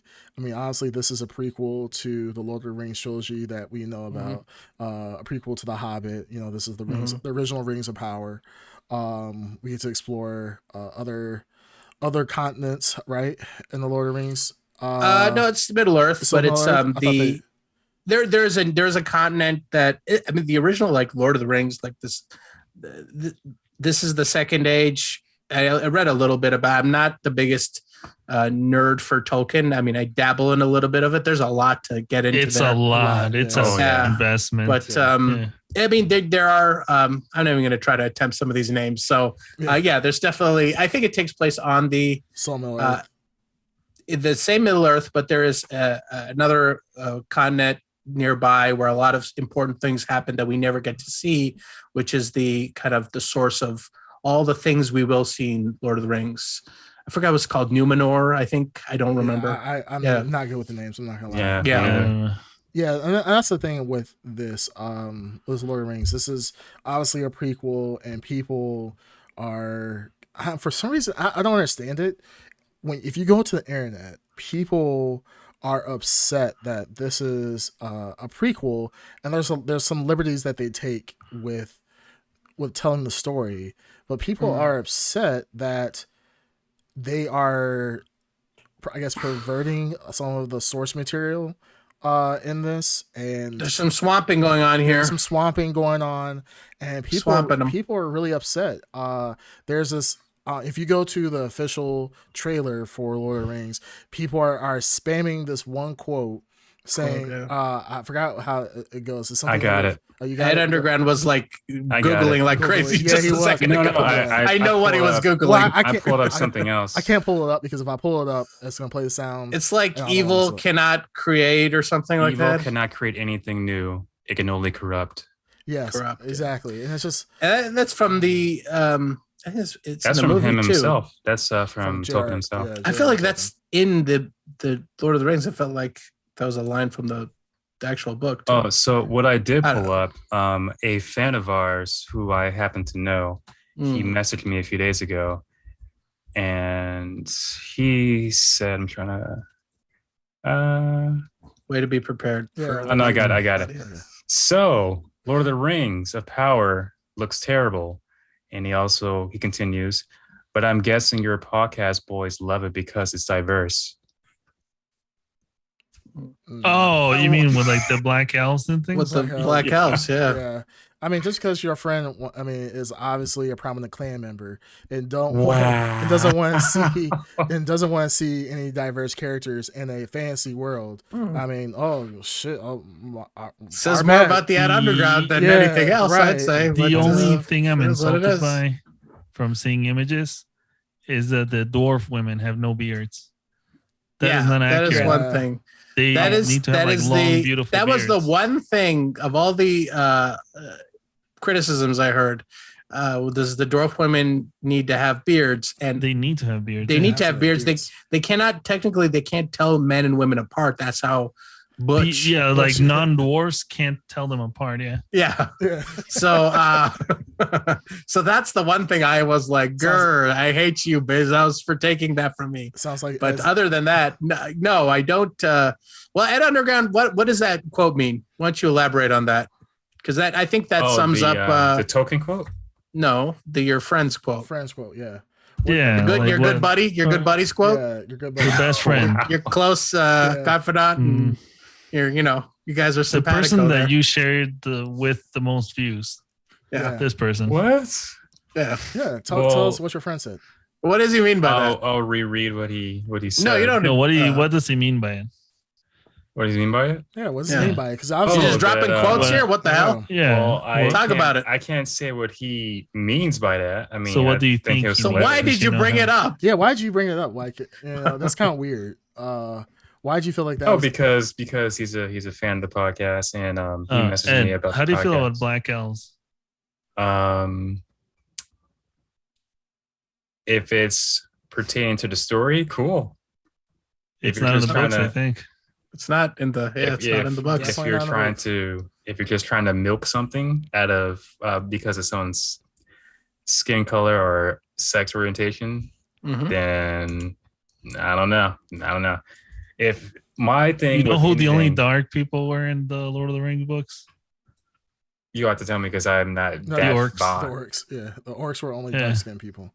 So they had the army that comes in the end that rides the elephants. You remember that? There's an army. Yeah, but those were Middle Eastern. Yeah, they're Middle Easterns. Yeah, I mean Middle Eastern people. You can black sort people. of tell can we stop? You can tell the connotation of the books of where society was.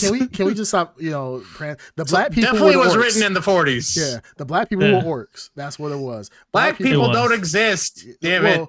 Yeah, we were made out of magic and mud. I've never seen one. Yeah. I mean, that's all we were.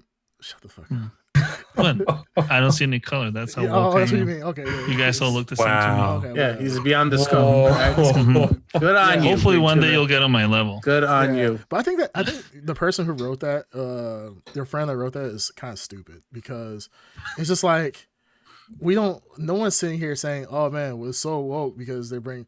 It's just like, dude, who cares? It's like it's a fantasy show that if they include black people into it because hey, we want to include some diversity into some fucking elves. Why does it matter? Like it just perplexes me that people will get upset about. So like it has nothing to do with the story. Like I understand if it was a Ku Klux Klan member, right? And like you do a movie with a Ku Klux Klan member, and that Klan member was black, Tyrone Bigsley, and then that's what I was thinking right now. You put in Tyrone Bigsley and say this is a historic accurate representation of a Ku Klux Klan person, but we wanted to put this in because we wanted to be diverse. Then I'd be like, that's stupid, because obviously Ku Klux Klan person is not going to be a black person who's going to be like, oh yeah, I hate all these other races and blah blah blah. No, that's not what's gonna happen. But in a make-believe world of elves, and all of a sudden, because there's a black elf, like, oh my goodness, you guys must think it's really great because you're inclusive. I think that's just stupid. That's dumb. And people who get upset about that, and your friend might just be joking, sure, whatever. I'm not offended by it. Yeah, we don't know. We've accused him of being a Klan member, by the way. Listen, he is. I mean, above all things, he is a fan. He's a fan. Yeah, we value you. We value you no matter what. We value your opinion. What kind of dragon you are. Yeah. Wow. You could be, the just Grand next Wizard. Clan meeting, plug our pod. We could use the listeners. Yeah, we really don't care. Don't let them see the video. Just let them. Yeah, don't let them see who the cast people are. And just assume and make sure that because we mess up and say our real names all the time, which could give you a kind of a hint of who we are, or like what race we are. We just make sure bleep that stuff out, and they'll love us. They'll think like, oh my goodness, like there's playing with 4 white guys talking about nerd stuff. I love this. Like they're gonna be our mascots. Like it's a Chad, Trevor, Steve. I think of like super white names. Steve. Yeah, Steve. And Warren. Jim. Warren. Jim. Yeah, Jim. Dick. Jim. Robert. All right, we're alienating a lot of people. We are alienating. But the YouTube sphere, like I watch a lot of YouTube. So, and then I engage in a lot of like the fandom type stuff, like nerdy stuff. So YouTube will recommend videos to me, and I have seen that the toxic fandom is pretty hyped on it. Now, I saw that, and I was like, okay, they're having a field day. They took a break off poor Kathleen Kennedy and have decided to switch on to this for now. So I was like, all right, that's cool. Good for them to give her a chance to breathe. But no, I was like, all right, let me go. So I was like, yeah, all these websites or all these channels are all like super like making videos like, oh, they're betraying the fandom. They hate the fans. All this stuff. I was like, oh, cool. Yeah, it's clicks. Then I was like, I went to the Lord of the Rings channels, the ones that do lore videos that all like their life is dedicated to Lord of the Rings. And I watched their trailer reactions. They're all like super hyped. They're all happy. This is like the greatest thing that has ever happened. They're digging apart all the Easter eggs. So like when we talk about fans and the real fans and like the reactionary fans and what fandom is, I think a lot of it's fueled by these like clickbait. You're right. Like clickbait articles, clickbait YouTube channels, clickbait Reddit articles that just try to, they don't care about Lord of the Rings. That is true. Yeah. But when it comes to like hate on YouTube, we also got to be fair. There's a lot of hate for no matter what you post.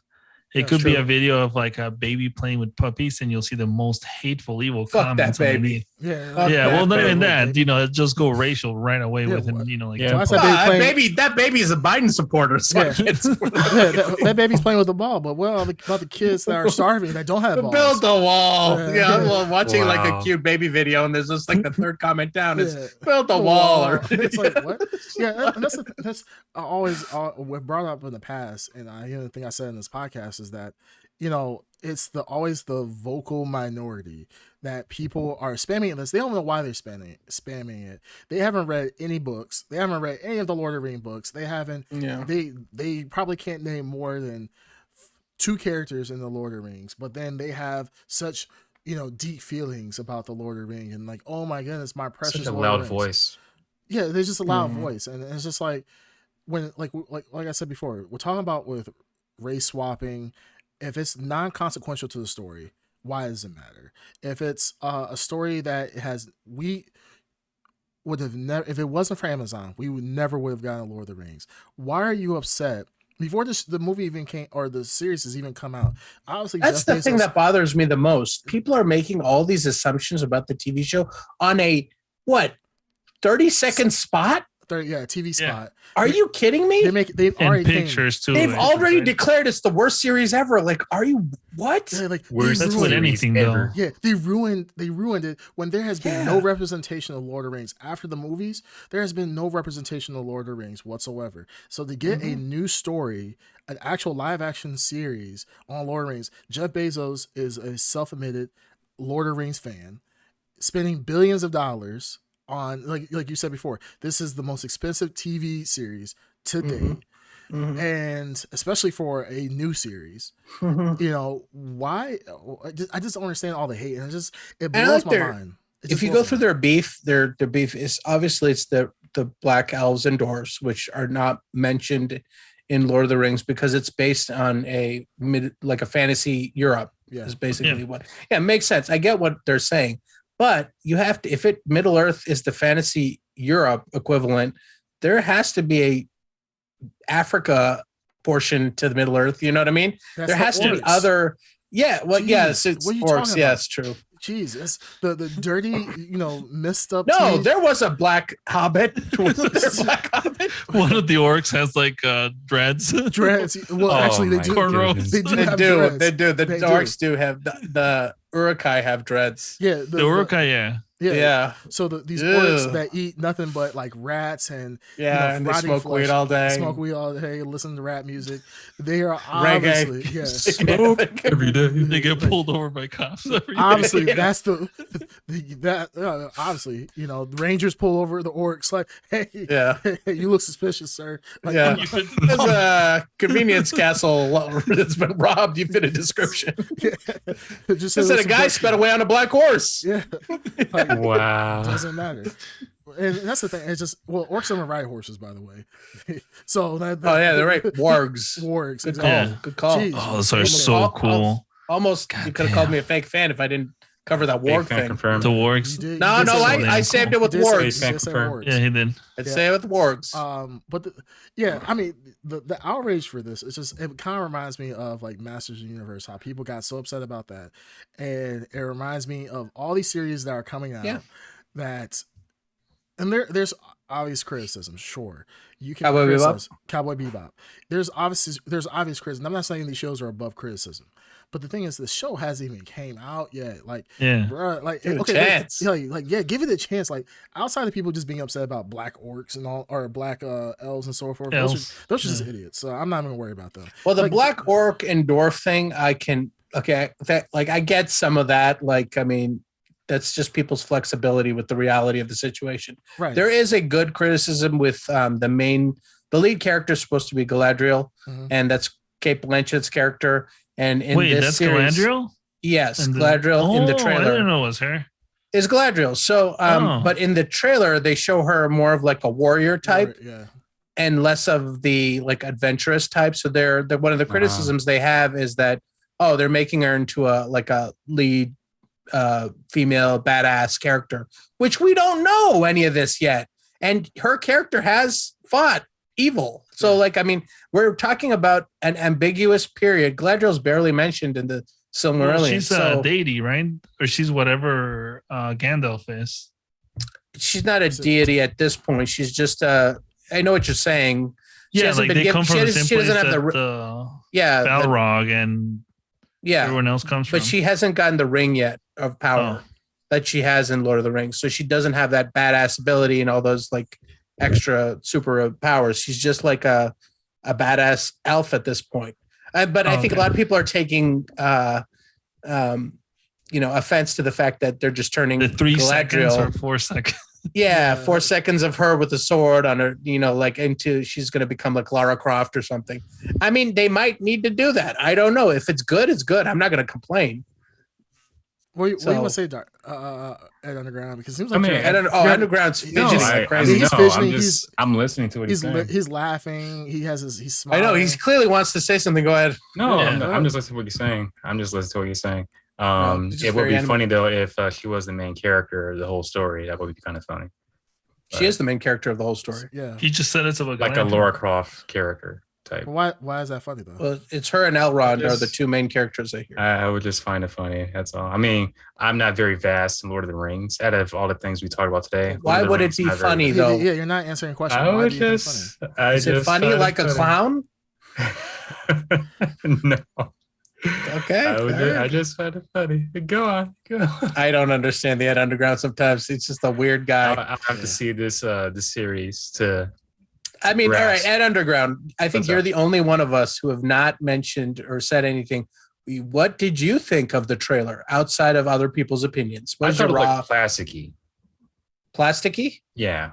What's that mean? Oh, expand on that. The 3D on the faces, on the characters. I mean, the special effects. The special effects. What special effects? On the characters, like when I'm trying to think I forgot of her scene. name when she did the Laura Croft thing when she grabbed onto the ice wall. Yeah. Because my opinion. Yeah, that's because there's snow hitting her face. The whole she's in the storm. The whole trailer kind of looked plasticky to me. What? That's just my opinion. What other character scene? This is the first time I'm hearing this criticism. It was only 30 seconds, so it was okay, that's interesting. What other character had a plasticky face? I don't know his name, but when they had that one battle towards the end. Yeah, he didn't have. He had a plasticky face. It just seemed plastic. You're talking about that one scene that's clearly in the rain. Sure. So what do you mean by plasticky? So I saw it one time. It was 30 seconds. I wasn't really paying attention. Like, okay, this seems interesting. I'll watch it. I wasn't deep in detail, like rewinding it 300 times. So you saw the trailer and you said the faces look plasticky. That's your only opinion? It just seemed plasticky. That's your only opinion? Yeah, I'm not a big Lord of the Rings. I like Lord of the Rings, but I'm not very vast of it. Don't have any opinion on the rest of the teaser? No, because it's the shots, the environments, the characters. It's nice. It's nice. I just don't know all the characters' names. I don't know. You don't need to. I'm asking your opinion on the teaser. It seemed like a very beautiful trailer. Just it seemed kind of plasticky as well. I don't know what to expect from it. I don't know what this means, but okay. Because I'm not big in a Lord of the Rings like that. I think he's trying to be PC. I think he's trying to be PC. Oh no. How though? How would he try to be PC? I'm trying to get his angle here. No, I think he's not saying. I think don't he's not saying know what to expect because I'm not that vast into Lord of the Rings. You don't need to know what to expect. We're asking your opinion. And I told you, it looks kind of plasticky. I'll watch it. I'm interested to see where it goes. Does it look fake? Is that what you're trying to say? Yeah, it looked kind of fake to me. So okay. Very odd because I had the opposite reaction because I was like, look at these, like they shot it in hopefully New Zealand because some of the environmental shots look great. There's like a mountain range shot that looked amazing. There was the people on horses across this like plains that looked amazing. I thought like there's a live action set where they had the storm going and the people on this raft. So I thought it, compared to other things, I thought they invested. That's where the money was. Like for me, I was like, look at them shooting like in New Zealand. I hope New Zealand, just like the movies are. That's what my takeaway was. Like, man, that's not so much the CG. It was the like how brightly and alive that's where. Oh, I'm looking forward to it. I mean, all right. I don't have any other thoughts about it. Just if I was more into Lord of the Rings, then I think maybe I would. But I mean, you don't need to be into Lord of the Rings to have like an opinion on a trailer. That's teaser, like, I mean, well, I mean, that's very odd on the Sonic trailer. My opinion on the Sonic trailer is looks generic and boring. And I can't really speak to the environment. It looks just like the first one. Well, you don't know the lore? I'm not big on the lore of Sonic. No. Yeah. The lore of Sonic is they went to New York City and asked like a bum who was jacking off somewhere, hey, what do you think about a fast headshot? He was like, yeah, I agree.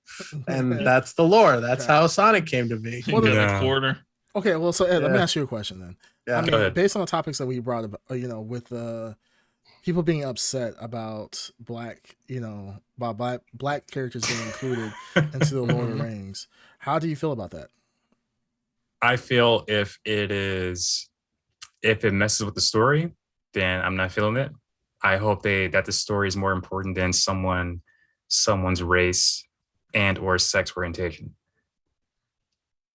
So if it doesn't mess with the story at all, you're okay with it? So let me ask you this. If they have a black elf saying, yo, what's up, dude? Well, I just got pulled over, man. Like, yo, sorry, bro. I can't be there because I'm late. I just got pulled over. You sound like something a stupid surfer. like that. Something stupid like that. You don't sound like a it's trying to look like hey, that's how black people sound, like right? a black thing, but he sounds like a surfer. Hey, bro. Hey, bro. Surf's up, bro. Hang 10. Bro, killer waves out there, bro. My thing is, it can be a black character and they race swamp him to be white or any other race. My thing is, if the story is if the story is not important, then I don't want to see it. I don't want to hear it. I want story, not so why do you think some kind of political thing. Why do you think people are pissed off here? If I honestly don't know, because I haven't dove into the YouTube hole like you did. What about your friend? Why do you think your friend is? You might be a big Lord of the Rings fan. I don't know. But why would that bother him then? Just like what you said, if it doesn't affect the story. He's a listener. He might be. I mean, he's right. You mean the Patriot? He might be a big Lord of the Rings fan. He is a patriot. I know. I guess my question is, like and subscribe. I guess my question is this for you: is that we're obviously making stereotypes and caricatures of black people, talking about yo, hang 10, bro. Which that's not how black people sound. Typical black guy. As a in Southside. As a black man, black people, we have a wide range of how we sound. But I know you're trying to go. That is true. That is true. But the thing is that for a fantasy world where obviously they're not gonna go to an elf and be like, yo, what's up? Like blah blah blah. Like where the bitches at? Where the 40s at? Like yo, beatboxing. Obviously we finna be finding the ring of power. What side of Middle Earth? I'm trying to ask a question. Like, no, it's not gonna happen like remember that. Cowboy Bebop, where what was that line you loved with that lady? When the white lady there's a tall glass of chocolate milk.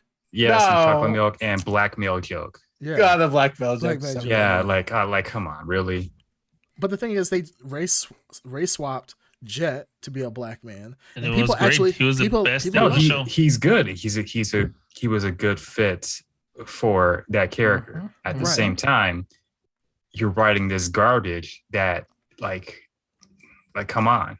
I think you wouldn't do that. You wouldn't do that if he was white? A white character. Yeah. No, because it wouldn't make any sense if he was a white character. So if you have a black character, you can't reference that they're a black character. But you wouldn't make any reference to Jet. Like you wouldn't make a white joke if Jet was white. You specifically made because there's nothing. It's like white people have no stereotypes to draw off of, unfortunately. That's not true. Sorry, white. That's not true. Not common stereotypes. No, they were based on nationality more than race. Yeah, that's what I'm saying. Like whereas with black people, because there's like a the generic stereotype. It's not like like a Ugandan or that's right. Or like Ivory Coast, whatever. It's unfortunately it's like a blanket term. Generic, just like a Mexican stereotype, an Indian stereotype. It's unfortunately white people don't have the luxury of a generic stereotype. I mean, you could go with the redneck thing if you want. No, that's just one out of a lot. It's been addressed, and they do it in funny ways. I'm not going to mention where because blah blah blah. But all I'm saying is this: is that what is your viewpoint at Underground for if they are for like I said, we're talking in terms of huge generic terms, but I'm talking about obviously they're not going to do that for Middle Earth. Middle Earth is not going to be urban culture of elves that didn't exist. They exist in this world, but didn't exist in the films. What fantasy movie or show have you seen that in? Let's have a serious conversation though, because you're saying like this, like I don't know, maybe they will. Let's talk realistic. They won't, and I'm trying to have a serious conversation with you. So in reality, if that is not the reality, that's what's going to happen. And all they're doing is, hey, they're in Middle Earth, instead of having an all-white cast, we want to include people of color into it, so that one is creating jobs for people of color, putting actors in, great actors, like Macbeth. Like a good example, it had Macbeth, which was Denzel Washington, and people are applauding it as one of the best representations of Macbeth to date. It's awesome. So you think it's awesome? I'm not. So I'm saying here's film, my thing: if the story is more important than someone's sexual orientation or in race, swamp, whoever the race is, I want story. I don't want political nonsense. They're not gonna have a story there's no story that's just like a black elf. There's not going to be an urban black elf that says, "Hey, I'm just an urban black elf just coming through the hood. Where all these white elves doing? Y'all." That's not what's going to happen. So if they're just adding black actors in to a fantasy series. Is there a problem? Is that a problem to you? I didn't say it was a problem. I never said it was a problem. Okay, as long as it's not a problem. I said a problem to you. I said it wasn't a problem. We spent like 20 minutes trying to gaslight poor Ed. I'm not trying to gaslight him. I'm just. He honestly is not. He's been sticking to his. He's not. He has been sticking to his thing. He doesn't. I guess I'm more trying to. It's not affecting. My basis is more for because Ed, you brought up that quote from your friend, so that kind of springboarded this whole conversation because that is the sentiment. So you are speaking for your friend, which is, I'm also confused by that from the general sentiment too. I think he has that same problem. Like, okay, you're the race swamp character just because of the race. Forget about his acting skills. Forget about story. You're just doing it just to have a political statement. That's why I guess that I'm confused. I never said about. You brought it up. So you brought it up. You introduced it. Why? I introduced it because I thought it was funny. So I thought, okay, you know what? I'll just say this on the podcast. He's a fan. He follows. He listens. So, I mean, it's relevant to what we're talking about. Well, it had LOL at the what he wrote. I personally just think it's a dumb comment. It's just like I don't think no one's ever said on this podcast like just put in black actors just because or put in people of color. I think that's just a dumb comment. Well, it said diverse, so it didn't say. But no, we never said. I don't think we've ever. Well, it says to serve the story. The past when I said Clark Kent should be black is because I want a different take on Clark Kent. You know what I mean? I don't want just like a black guy playing the same version of Clark Kent. That's pointless. I would rather see a black Clark Kent who grew up as a black man and became Superman. There's a take there to be had. They have a story and universe for that. I think people just don't listen. Well, I want to see the Clark Kent version. I think. But why not the Calvin House version? I think people are just going to take. I think people are just going to take whatever they want to take out of it. I think. Honestly, people are going to hear what they want to hear. They're going to say they think for some reason that I don't think at any point in time no one's ever said put in a worse actor just because they're a person of color into a series. We just said, hey, we're tired of seeing the. We're just tired of seeing the same old thing. Like I don't want.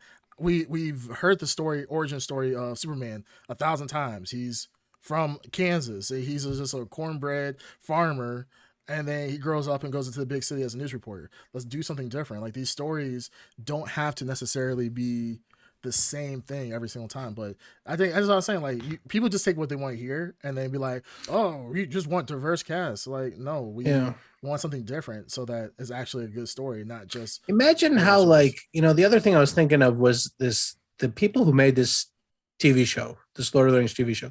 Obviously, they care a lot about the content. They care a lot about the world they're creating, and they're not just pulling it out of their ass. So, can you imagine being a creative person in the industry at this point?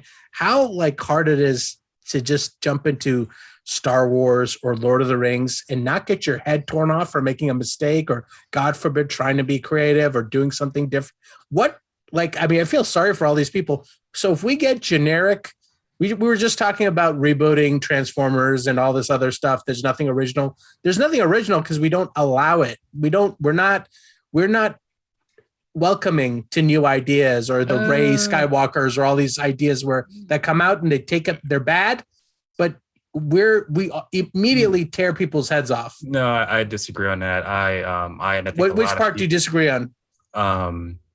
Being open to creative ideas, new ideas. So you think that the trailer, the teaser, the 30-second spot that just came out, people are destroying it for being unfaithful to Lord of the Rings and people hate it. No. I'm talking about the You think they're being open-minded? No, I'm talking about the whole people or fans trashing something because it's creative or whatever. That's I and a lot of fans, we don't trash that. We trash something that is it says it's creative, but it's really political, or it's really. But that's your interpretation. That's your interpretation. That's your fans' interpretation. If you put 10 people in their own separate room and they say the same exact thing, it's not an interpretation. It's what's presented in front of us. That 10 people thing you just made up, it doesn't really. I think it's more of it's an echo chamber. I say you put 10 people. For sure. You put 10 people in their own room. They don't talk to each other at all. They're watching the same exact thing and have the same exact opinion. I don't know what room you're talking about. That makes no sense. But what I'm saying is, so I watched, let's say, Cowboy Bebop. Sure. I have my opinion. I don't watch any YouTube videos of it. I don't go on Reddit or anything like that. But I have an opinion that this show sucks because of A, B, and C. And then let's say a week later, I meet someone at Starbucks and he said, "Oh man, Cowboy Bebop sucks because of the same A, B, and C that I just mentioned, but we have never met before." That's something that needs to be like addressed. It's not because people are trashing something. Yeah, but I mean, but the specific theme is not we're trashing some specific element of it. It's always the diversity or woke element that's being trashed. It's not that shot in episode 4 was so bad and the direction was crappy and the writing was, it's never that thing you're talking about. It's always the same thing we're talking about. So that echo chamber is always just pissed off about the same thing. So is what I'm saying is like how much of that is, or is it the people? Not people. Is it the Dreamcast? Wake up. Is it the fans' fault? If Hollywood is presenting the same exact thing of this woke stuff, then it's not the fans' fault. It's Hollywood because they're presenting it to us. Well, the people in the chat are asking Ed, who's his friend? Since you want to bring him into the podcast, and we mention names all the time. So this friend is not in the pod. Is not in the chat is asking. So everybody's like, "Who? Tell us his friend." That one's ahead. Yeah, they want head. They want head on the bike. No, don't. I'm not gonna say as a loyal subscriber, you'll always be protected. I'm not gonna say his name, but he is a loyal. Look, the moment he stops listening to us, release his name. Yeah. But for right now, whoever that person is, I know that clearly that was a joke made at the we used it. That person, whoever you are, thank you, because we used it as a jumping point to trash Ed like we normally do. So it's always looking for creative outlets. My correct putting Ed on the hot seat. Having him represent an entire group of people. Like he is the one that made the comment. I'm not representing anyone. I know you are, but you put yourself in these positions. If you three, let's say, if you three like Star Wars, the last 3 sequels, you three can like it. I'm not going to like it because I have my own opinion, my own stance on it. Right on, brother. I'm not going to follow someone else's stance because it's popular. Absolutely. You actually do. Whatever. You actually do. I like KI. You three don't like KI. Killer instinct for those. No, we only hate on KI because you act like it's the greatest thing of all time. I think it's a great game. We say it's a great. We've all actually admitted that it's a good game. It's just that the hype that you I've never admitted that. By the way. Well, you are the reigning champion, KI. You're the reigning champion. Yeah, I know it's beneath me. Yeah, it is beneath you. But what I'm saying is that like you have like a good example, KI. You say, oh, KI is doing huge numbers. And then when we actually compare it to actual things that are doing huge numbers, we can find out that's false. So you have an imaginary opinion on a lot of things. And then when you talk about other movies, we talk about other series in the past where you said yourself, you can go listen to the old podcast where you say, hey, I actually didn't watch this. I just read reviews online. Therefore, you're not making your own opinions. You are inherently listening to other people. What was this? Yeah, we can say He-Man. It was a bunch of stuff. Yeah. Star Wars. No, I've seen Star Wars. Definitely, I've seen. You did not watch all the episodes. You skipped episodes. That's a fact. Of Star Wars? Yes. Wait, the movies or the TV shows? The TV shows. Remember watching Star Wars, the animated shows, Star Wars Legends, whatever it was called. Oh, Legends! I did see episodes. I didn't see all the episodes because they were shorts. So but I didn't. It doesn't matter how you quantify it. Hold on. I didn't hate the shorts though. I liked all the shorts. No. Oh my goodness! I even like one of them to be an actual series, the anime one. Let's just springboard out the Star Wars conversation. Yeah, let's go. I see a clear exit. Dear God, let's take it. We're running. No, I'm just saying. Long all on I'm this saying conversation. It really quick. He does. I've liked everything Star Wars. The people. We will revisit. Speaking of Star Wars prequels, I don't let's like talk the about Star Wars. Speaking of Star Wars. Oh yeah, we will return to Middle Earth very soon. But speaking of Star Wars. Speaking of Star Wars. Yeah. The Boba Fett finale. When was the last time we talked about Star Wars? We're gonna have to make it a real quick one, I guess. It was like 2 weeks ago. A couple weeks ago. Yeah, when was the last time we talked about Boba Fett? Was it pre episodes 5? So Mando.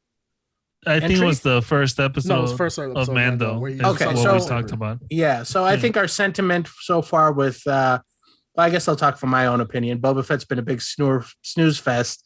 Where Boba Fett, reputable killing machine, has decided to become a politician and take his helmet off and become a bitch for most of the episode. Yeah. And then they introduced Mando for an entire episode, and it was the best 60 minutes of our lives. And then they did it again with another episode where our beloved Grogu returned and Luke Skywalker was back, and all our dreams and hopes were fulfilled. And the deep fake was so good. So good. Yeah, and so we basically we got to the finale, which was a little bit. Well, I'll let you guys. What do you guys think about the finale? Go ahead.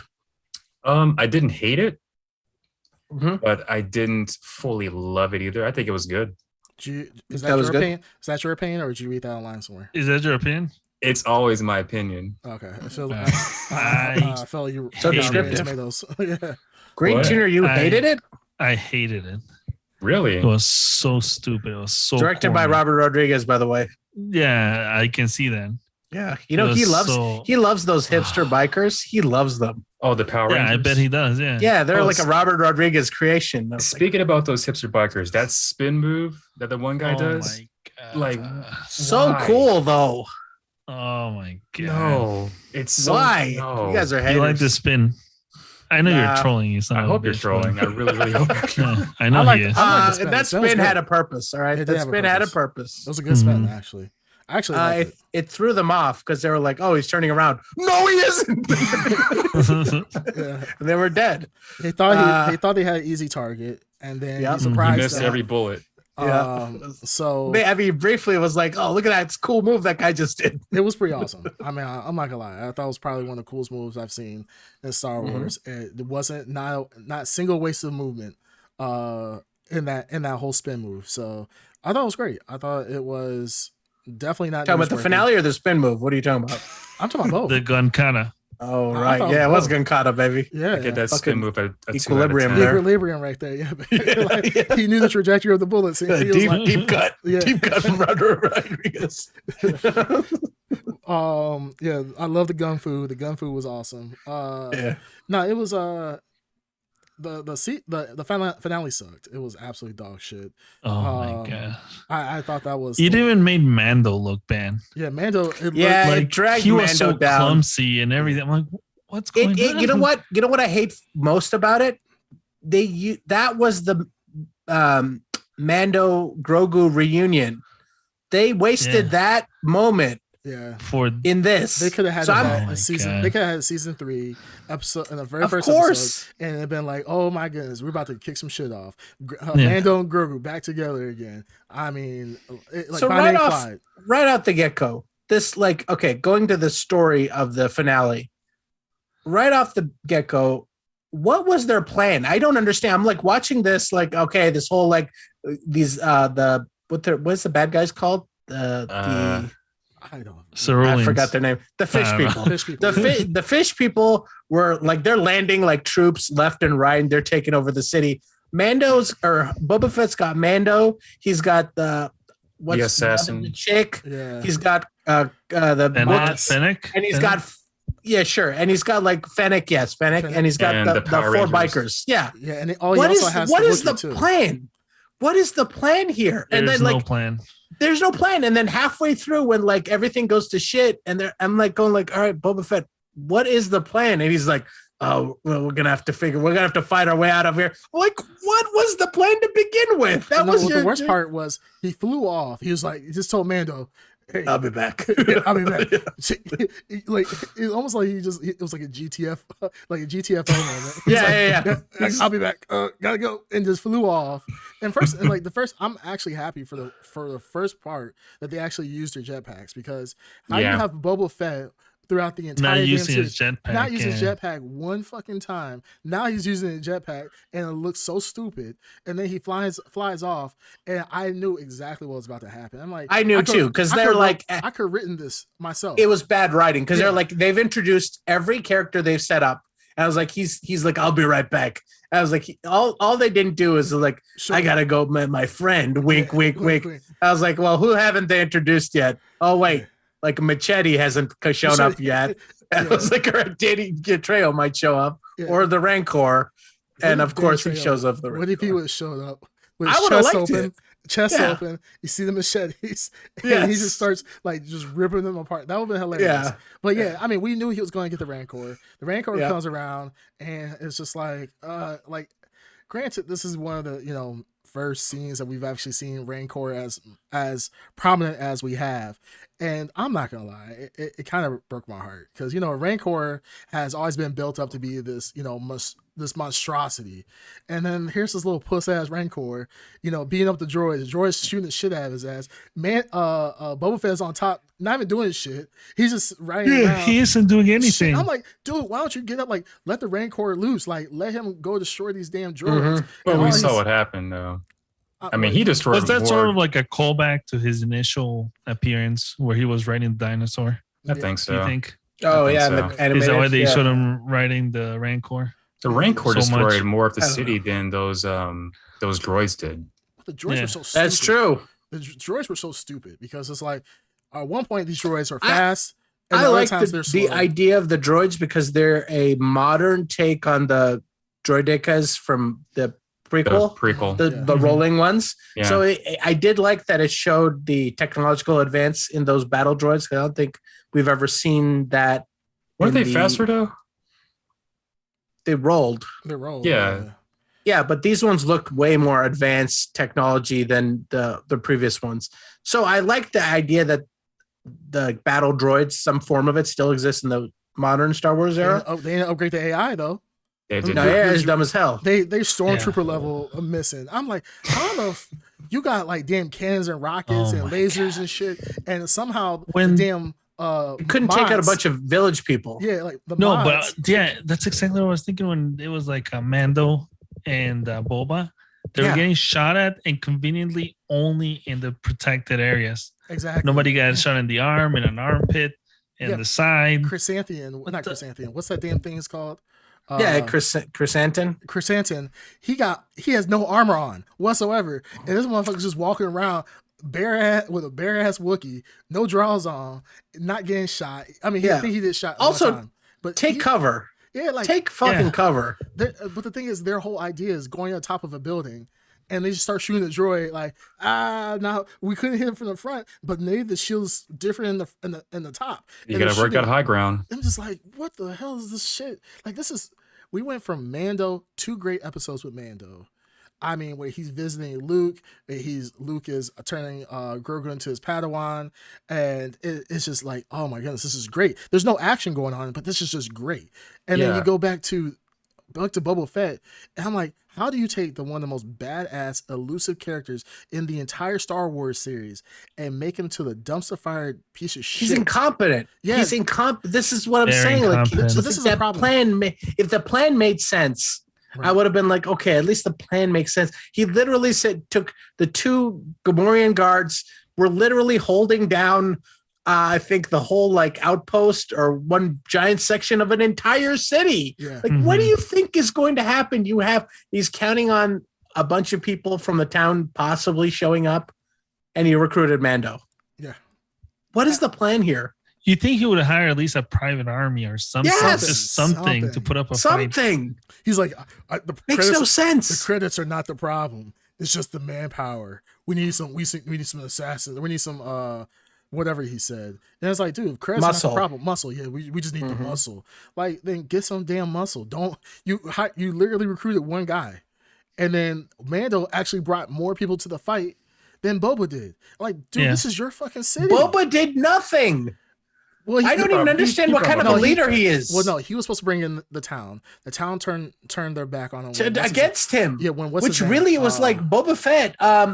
They don't like you here. Yeah, but what's his name? What's the cowboy dude's name? The one that got Cobb Vanth. Yeah. I mean, they did my boy a disservice. He was one of the most badass characters. He's still alive though. No, he got killed. He's dead. No, in the Stinger. The Stinger.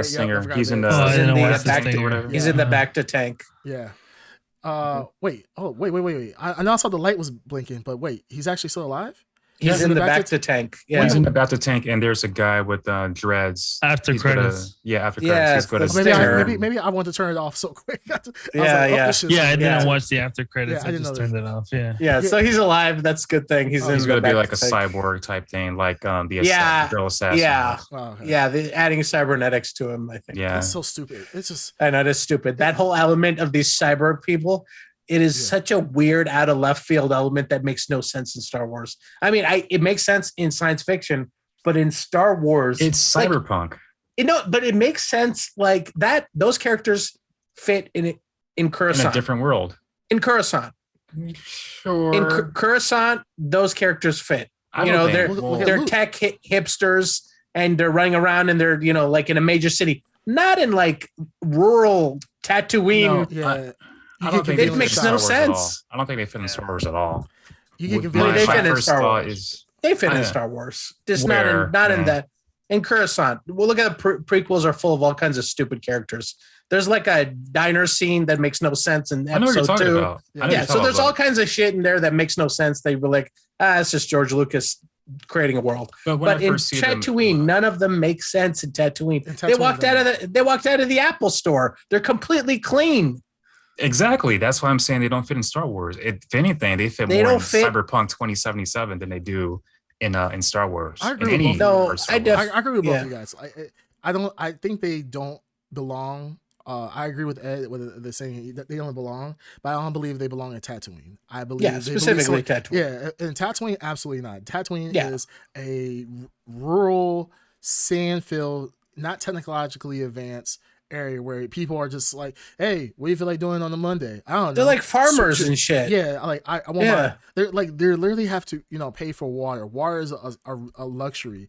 They're not chopping off their arms and putting cybernetics on just because they want to be able to pick up spice faster. And if they are putting cybernetics on, it's going to be the rustiest third world like hack job you've ever seen. It's not going to be like these guys. Literally, they look like. Cyberpunk 2077.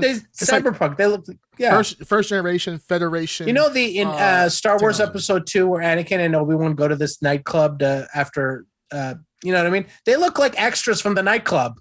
You know what I'm talking about? I know what you're talking about, but they look like they're just nightclub extras. Like, why are they there?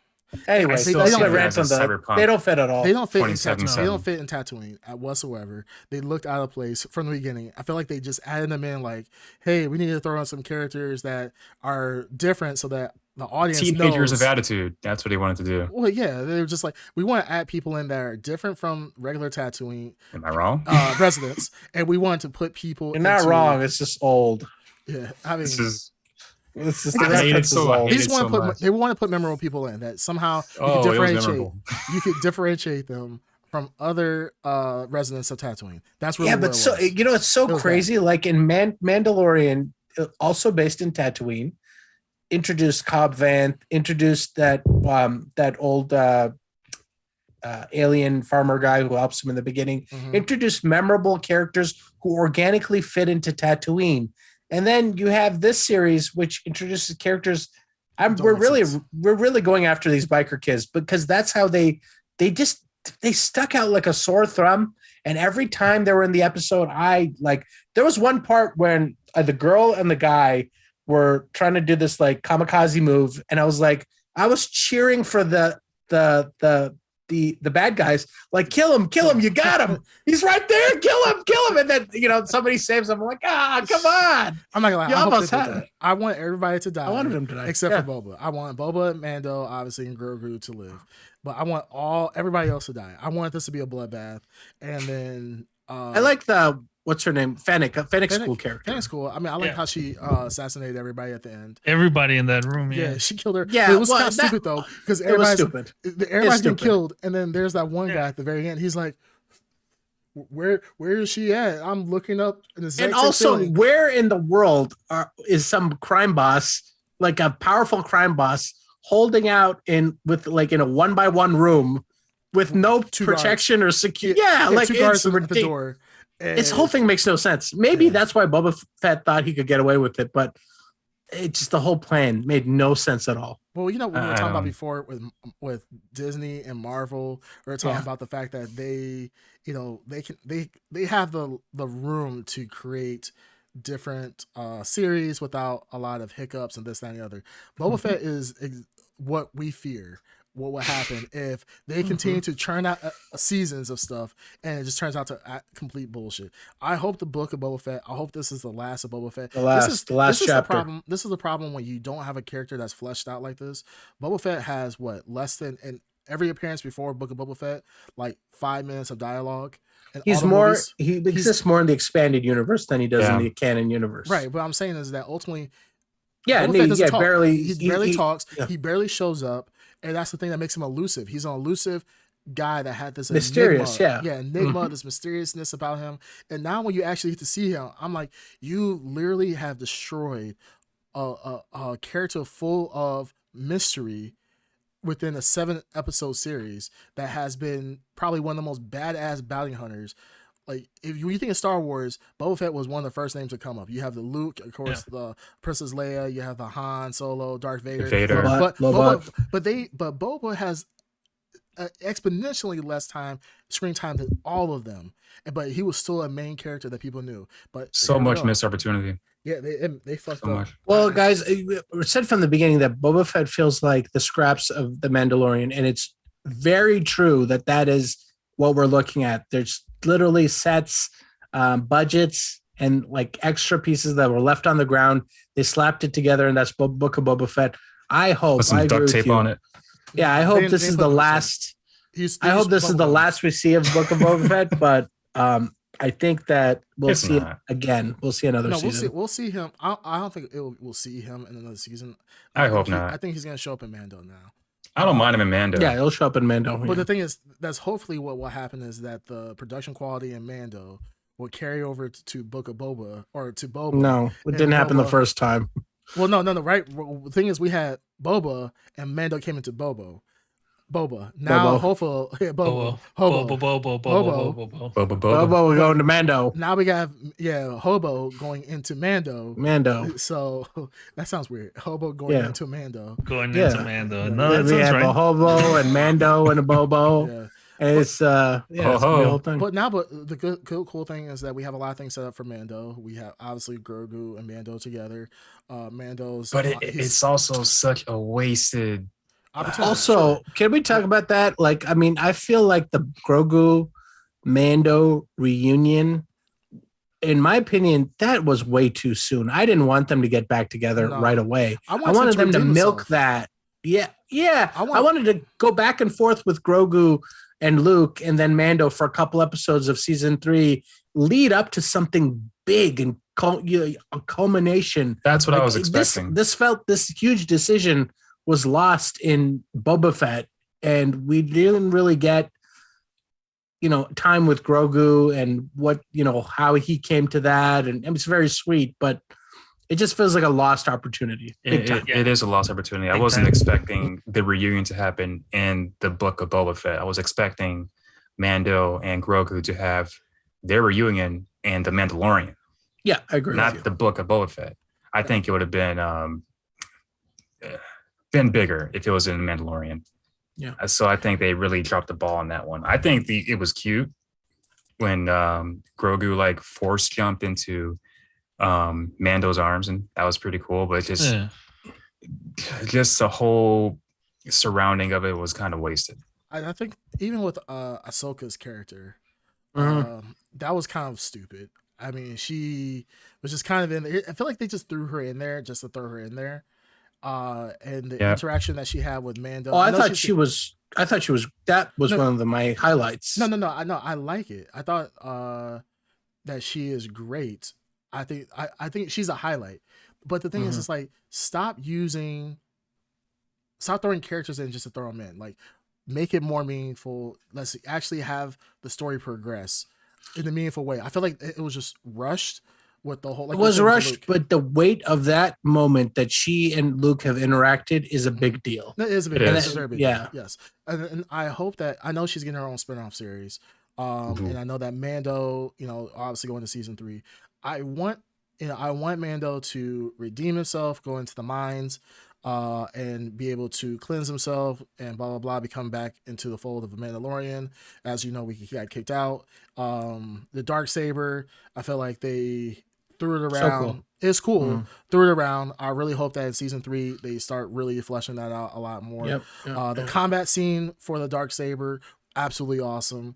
It leaves a lot to be wanted, and I hope that when Mando 3 comes out, it does not get influenced from Boba. I hope that. No, I definitely think Mando 3. The difference between Book of Boba Fett and Mando 3 is they know what they're doing. There's a story. There's an idea for Mando 3. They're so eager to get to it. They're just inserting episodes into Book of Boba Fett.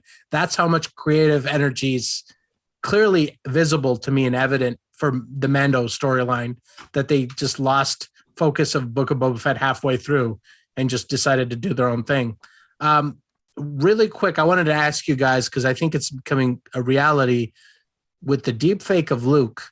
Do you think we will get a proper sequel trilogy to the original trilogy with deep fakes of Han, Luke, and Leia? Do you think we're going to see that? No, I don't think so. Maybe. So. I George definitely Lucas would have done it. Carrie Fisher will. I think she said she would have. She would have, and I think her estate is basically said yes to it. So I think that's going to happen. Why would they say no? They're not going to be like, no, please, we don't want extra money coming from her likeness being used, blah, blah, blah. I mean, they're going to. No, I'm just saying that they have the permission. Yeah, they have the permission. Yeah, sure. So the only one I think who wouldn't is Harrison Ford, but I think eventually he'll come around to it. But I think that we're looking at a future where we will get a sequel trilogy, and it doesn't really matter who's around for it, because now with deepfake technology, we can get that stuff. Well, that's been Hollywood's idea for years. Talking about like once an actor or actress passes away, they can use deepfake technology. Keanu Reeves is talking about that too with the Matrix.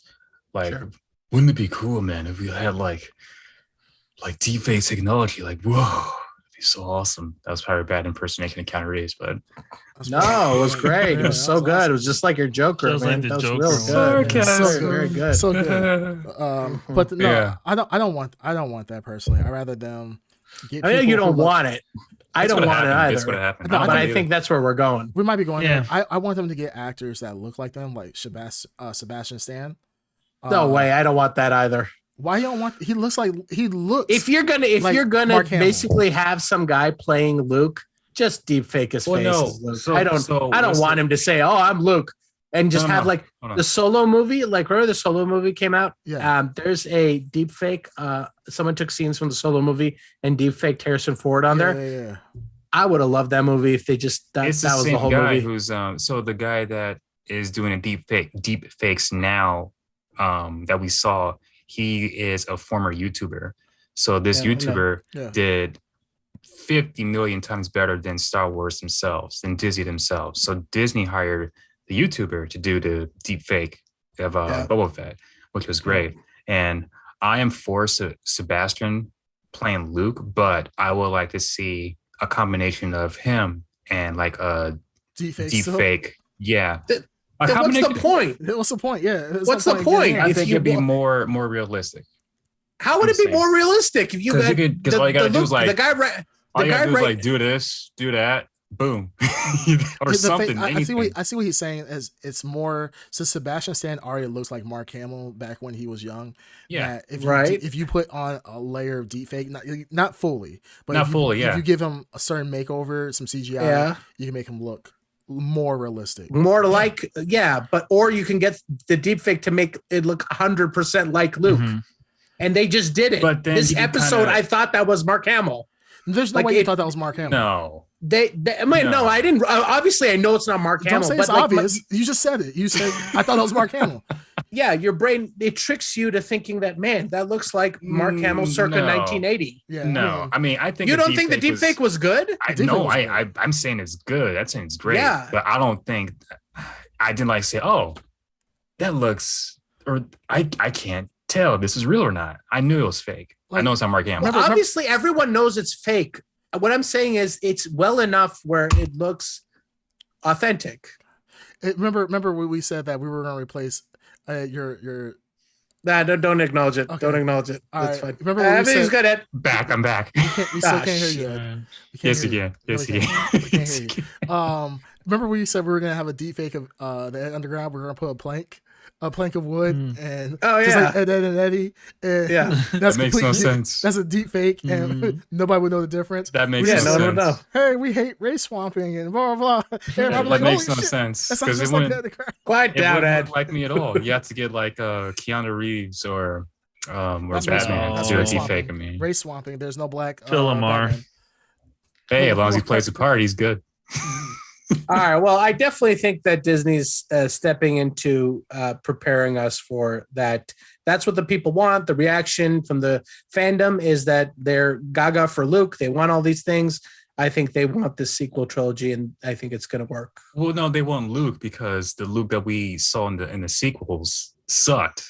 Right, but so we want a Master film. Jedi Luke. That's what we want. Not that's what I'm saying. That's what I'm saying. You know, Ellen talk to you like that. He just rose his voice at you. Man. I got 2 words for you. What's that? What's that? Shut up. Okay. Well, very polite. Very polite, young man. All right, guys. This episode's been going on for a long time. I think we got derailed by Esmond, racist friend. The racist, Wow. Racist, the clan member. And by Ed's racist opinions. Yeah, I don't have racist opinions. He owns that comment. I am not racist. That was actually Ed. He's like, that was not my comment. He was like, my friend. No, that was not my comment. So, but yeah, long episode, guys.